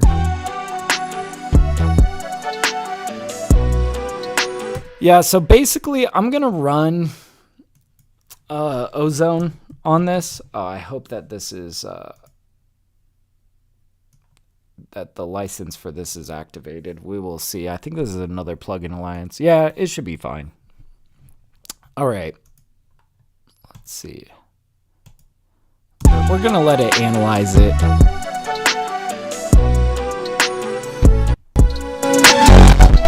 Yikes.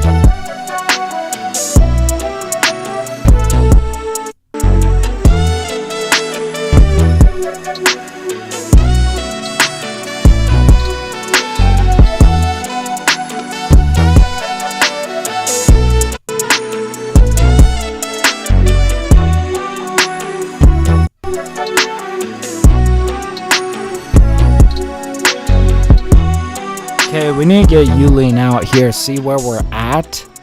Because quite honestly, I might kind of... let's see, ensure you have the latest. Yeah, I do want automatic updates. Okay. Let's bring this back a little bit, kind of see where we're hovering around at. I might bring that threshold back a little bit. Yeah, sorry, I should have given you guys a little bit of a loudness warning. But, you know, just looking at this, I do kind of agree with this EQ. A lot of times it'll generate something absolutely silly, but I feel like this is reasonable. It's kind of tucking down this low end a little bit, raising a little bits of the highs, but you guys should know, like, this is not, you see, it's like, it's not much at all. It's like less than 1 decibel.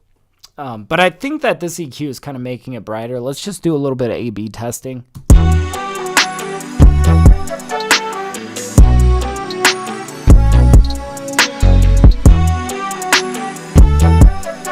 The snare is sounding a little bit harsh now. We might have to fix that.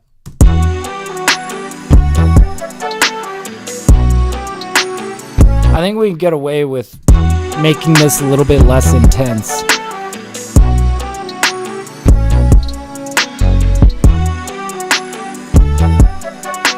Okay. Yeah, I'm thinking a little bit of less intensity on that maximizer.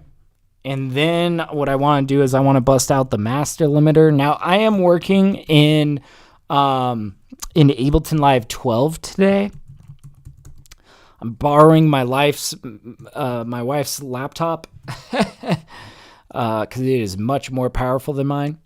Now, this is the same thing as the color limiter that you guys see me use in Ableton Live 11. It was just renamed in Ableton Live 12 to be master limiter.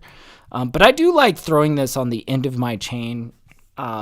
Sometimes a little bit of limiting rather than the maximizer, you know, is just like the right amount of flavor.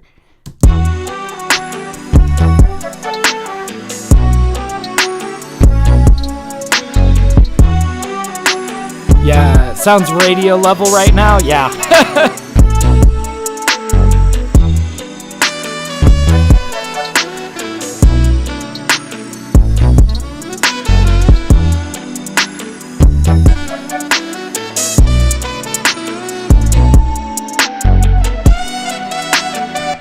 Okay, let's play this back from the beginning.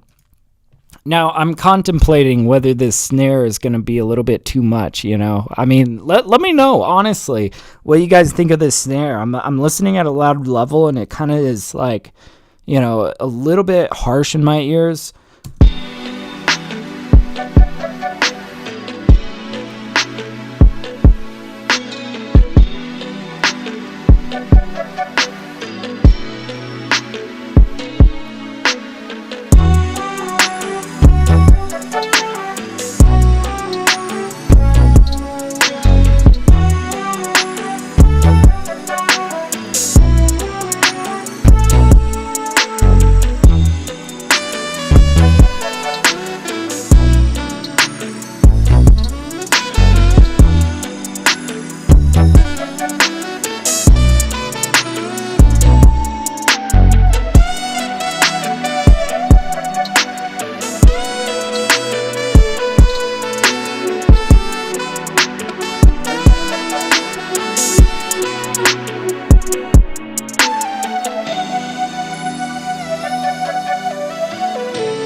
Maybe down half a decibel on the snare.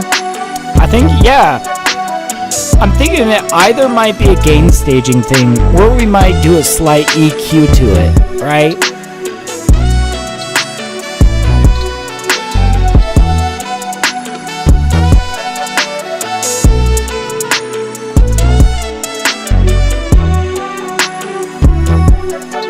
So this is what I had, right? I hiked it up at about 1.5K. And that's what's giving us a really satisfying, like, knock sound, right? This little thwappy.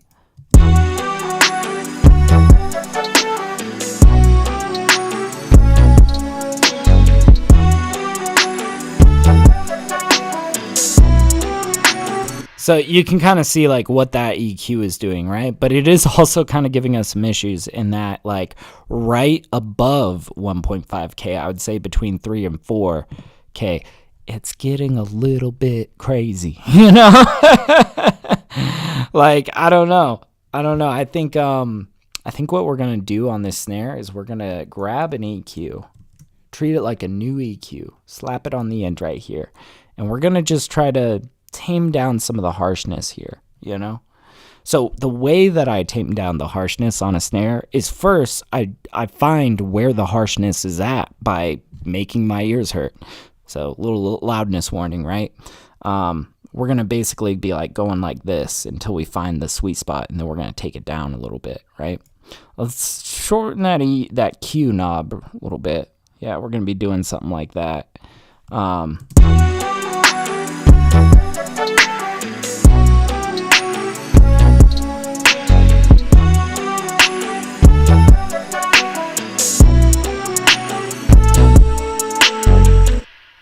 think it's like right there that it's a little bit of a problem. We're like pretty much right at 2K.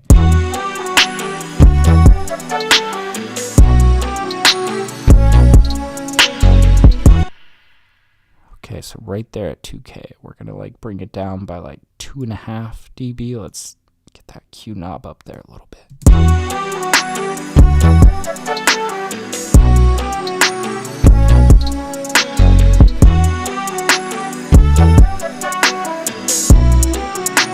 Okay, with that, I think that we can afford a little bit more on this maximizer.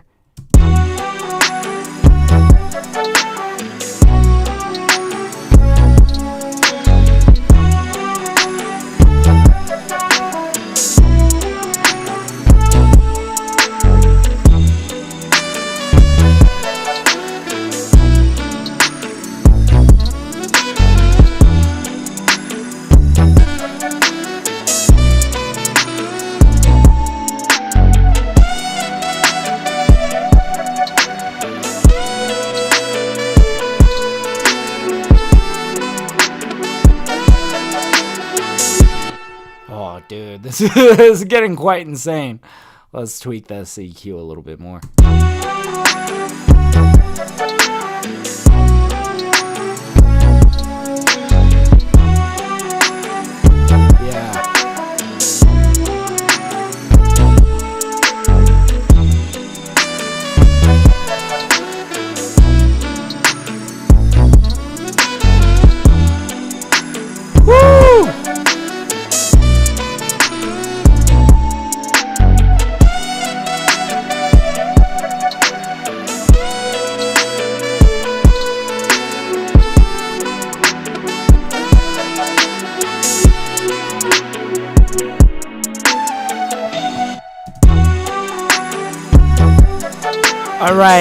All right. I think we are locking it in pretty nicely. I also wanted to go check. Yeah, so we were boosting it. So basically with this master limiter, after the maximizer, we say, okay, we've maximized it up to 0 dB.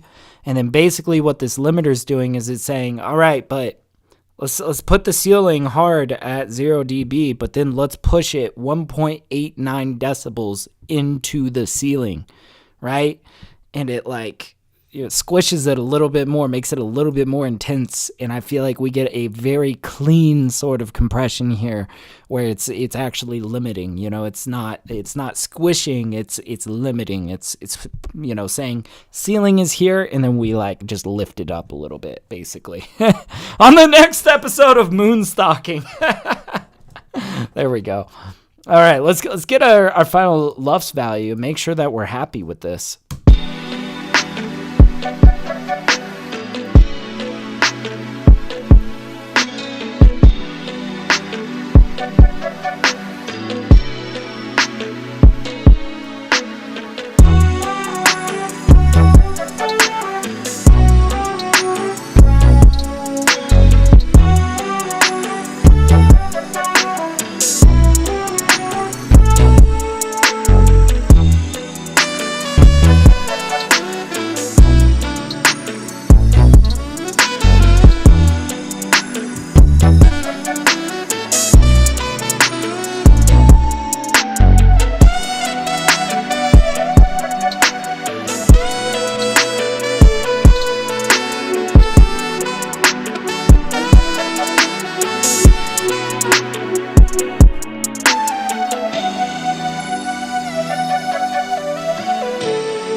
I'm glad to hear that, Mars.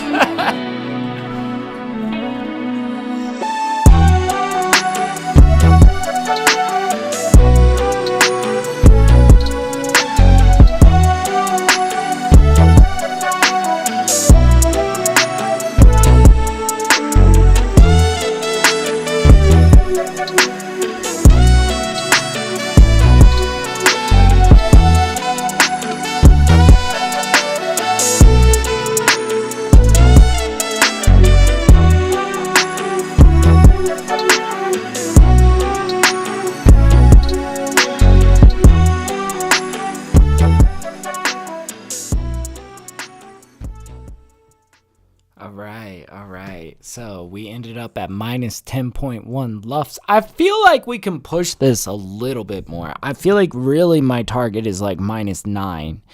And I would allow it to get up to about minus 8. Really the range that I'm aiming for is between minus 10 and minus 8. And I would like for this to be a little bit more of an intense track, right? Now, we got all sorts of ways that we could push this up. But I'm thinking maybe a creative, fun way to push this up is maybe we apply a little bit of saturation on this color limiter. Give it a little bit of drive. Say like 0.10. There we go. Let's run it back. And we might pull back on this guy a little bit too. Let's do that. There we go.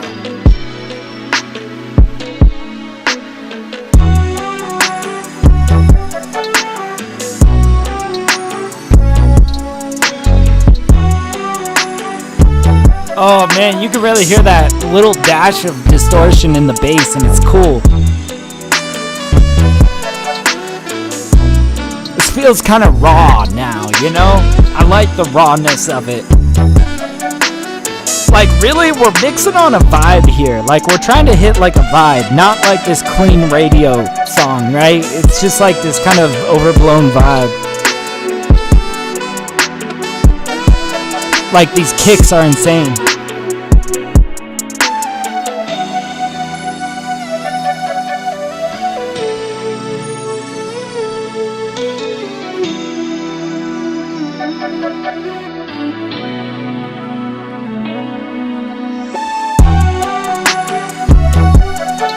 Woo! Yeah, duo sounds good. Absolutely, man.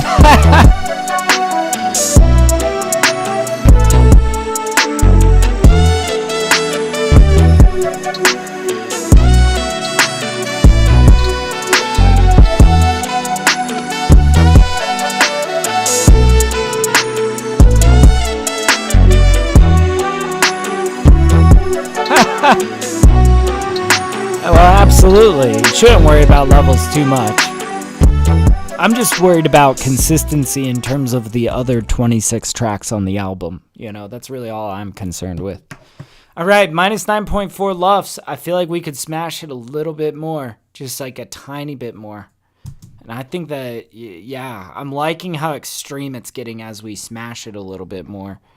I liked how that distortion was feeling, and I'm curious if we push it up a little bit more to like 0.15.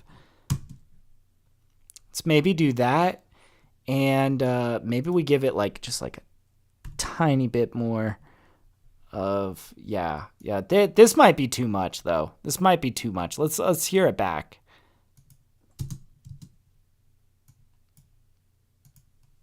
There we go. Like, this genuinely might be way too much on the limiting, you know?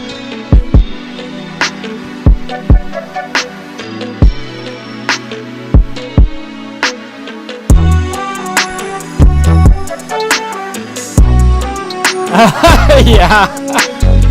I'm not gonna lie, I'll be very transparent with you guys. I am still very early on in my mastering journey, you know? I feel like mixing, I've really got like a firm understanding of, or at least I am very happy with how far I've come in my mixing practices. Mastering, I still feel like I'm, you know, a pretty novice to it, and I'm trying to get as much experience as possible. But I feel like, you know, mastering tracks like this is always fun because you get a lot of freedom, right? What's a LUF standard you look for? So for my music, I'm aiming for between -10 and -8 LUFs, and that is the range of this 26-track album. So for this track, I want to run it a little bit more hot, and I want it to hit a little bit closer to 8, you know, but I will take 9. I will take 9, absolutely.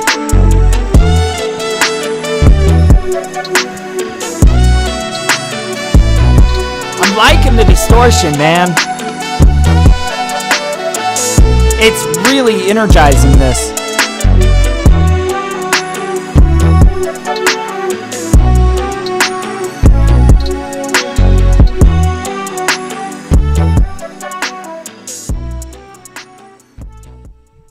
Okay, we're at -9.1. Dude, I am really loving what this master limiter is doing. You know, it's really like distorting, energizing. Good God, do we dare push it a little bit more? It's -9.1. I told you guys we have room here. And I'm liking the distortion. I'm liking how messy that's kind of getting, you know? I'll tell you guys what. We're going to go to 0.2. Let's run it back. So we're currently at -9.1. Let's see if that raises the LUFs at all. But really, I'm just interested in like the distortion and how that's feeling on the bass. I feel like it's making it feel very raw, you know? Like, that's what I really love. I love music that just feels kind of unhinged, you know? I like stuff that really has character to it and feels like it's maybe not mixed up to snuff in terms of like mixing standards, you know? Maybe it's like got that energy of maybe like you know, some kid in his bedroom with a cracked FL Studio making the most unhinged drums you've ever heard, you know? Like, I like that sort of vibe. I like that sort of energy. It feels very like, I guess in a way it feels very humble, and in another way it feels very interesting because it's not this like perfect radio mix, you know? It's like it's something with character to it, you know? That's what I really enjoy. But let's bring it back. Let's run it. Let's see what our LUFS value is. I raised the saturation a little bit more on the color limiter, or I mean the master limiter. They renamed it in 12. All right, let's run it. Let's see. Boop. There we go.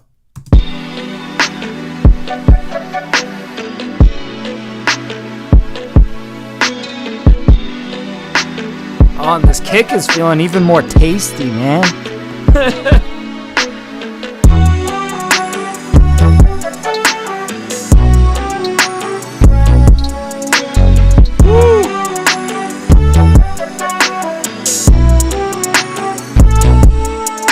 Gotcha. Then you push up on your master, always hit around -6 dBs FS. Dude, I just feel it out. Every mix is different. Every range of like what the channels are at is different. Every single track I do.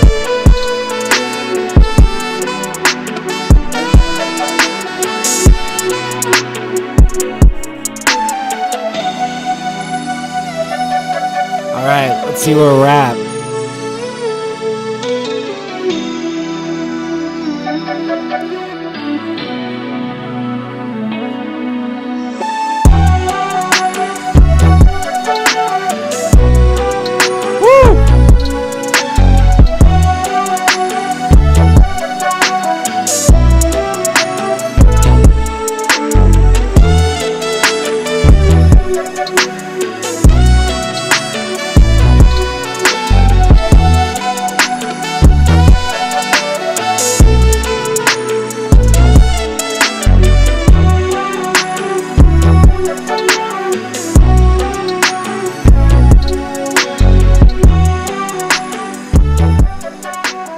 Wow, we are perfectly in the middle of the range right now.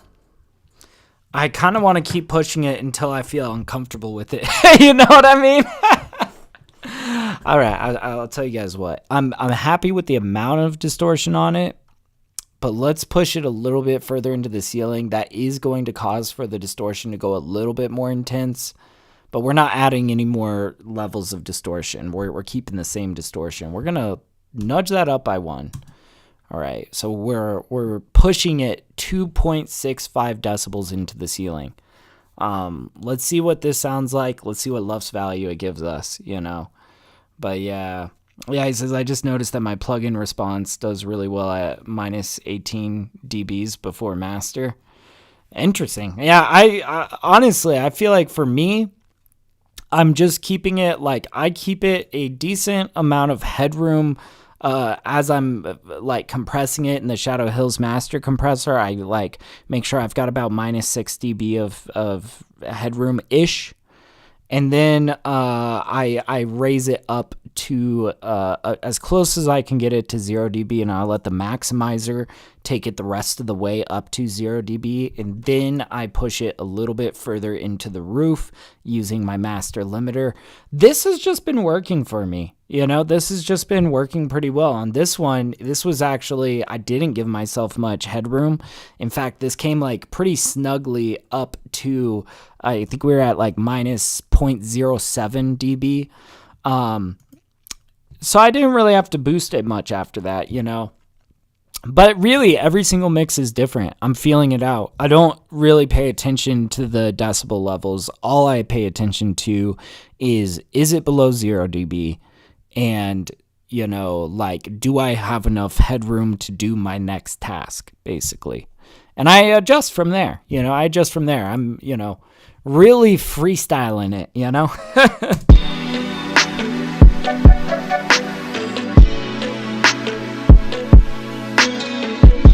Oh, this is sounding tasty.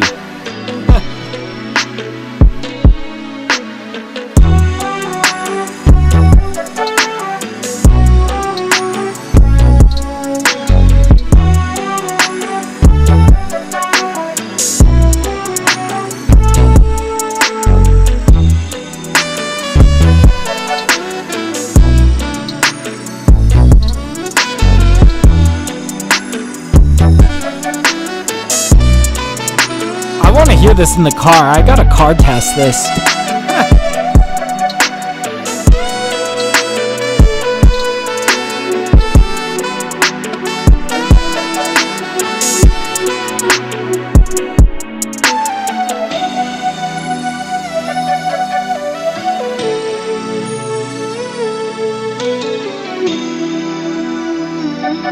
Yeah, absolutely.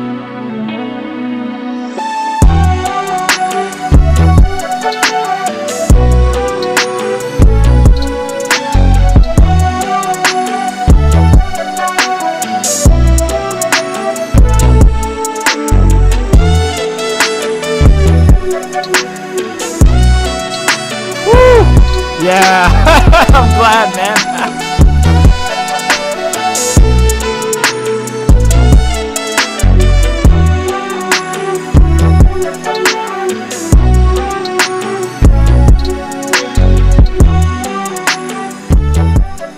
Okay, I'm satisfied with how the destroyed this is sounding in the limiter.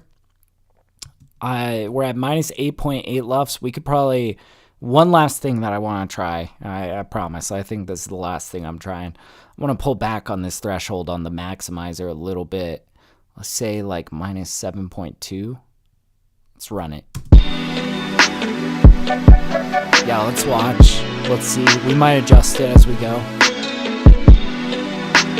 Because it was here.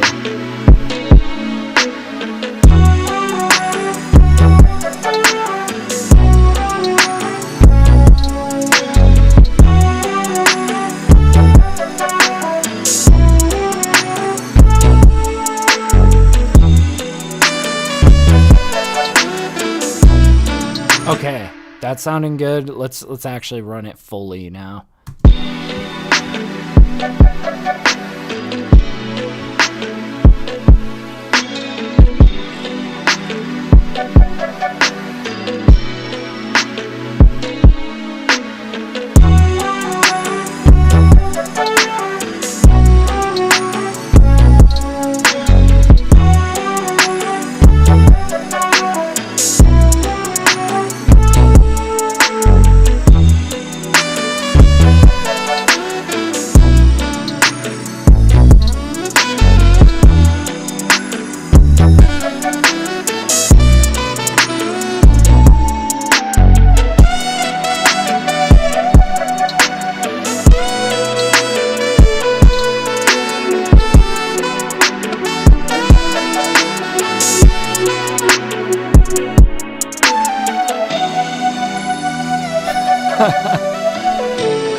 Yeah, I think so, man. I think so. Like, I think we got this in the bag, dude. Minus 8.6 lufs. That is like spot on to where I wanted it to be. Good God, thank you guys for hanging out. Yo, if any of you guys need mixing services, if you need production services even, I've got my email listed below. Please reach out. I am taking on new clients right now. So, yeah. But damn, thank you guys so much for hanging out, keeping me company while I mix. Thank you, Mars. Thank you, Light. I appreciate you guys. And, yeah. I'm going to be live on Twitch tomorrow reviewing music from my Twitch subscribers. If you would like to pop in and shop your music by, please do. I'm going to be live same time, just different platform over on Twitch. I've also got the link down in the description below. But yeah, dude, this was such a fun mix. Holy shit. This one took 2.5 hours. Not bad. Actually, pretty good timing. I thought this was going to be pretty rough. And of course, I'm probably going to go back and listen, and I might tweak some things, but I think this is pretty much like how I want it. It is sounding punchy. It is sounding cool, man. I like that. All right. Thank you guys so much. I will see you guys next time. Peace out.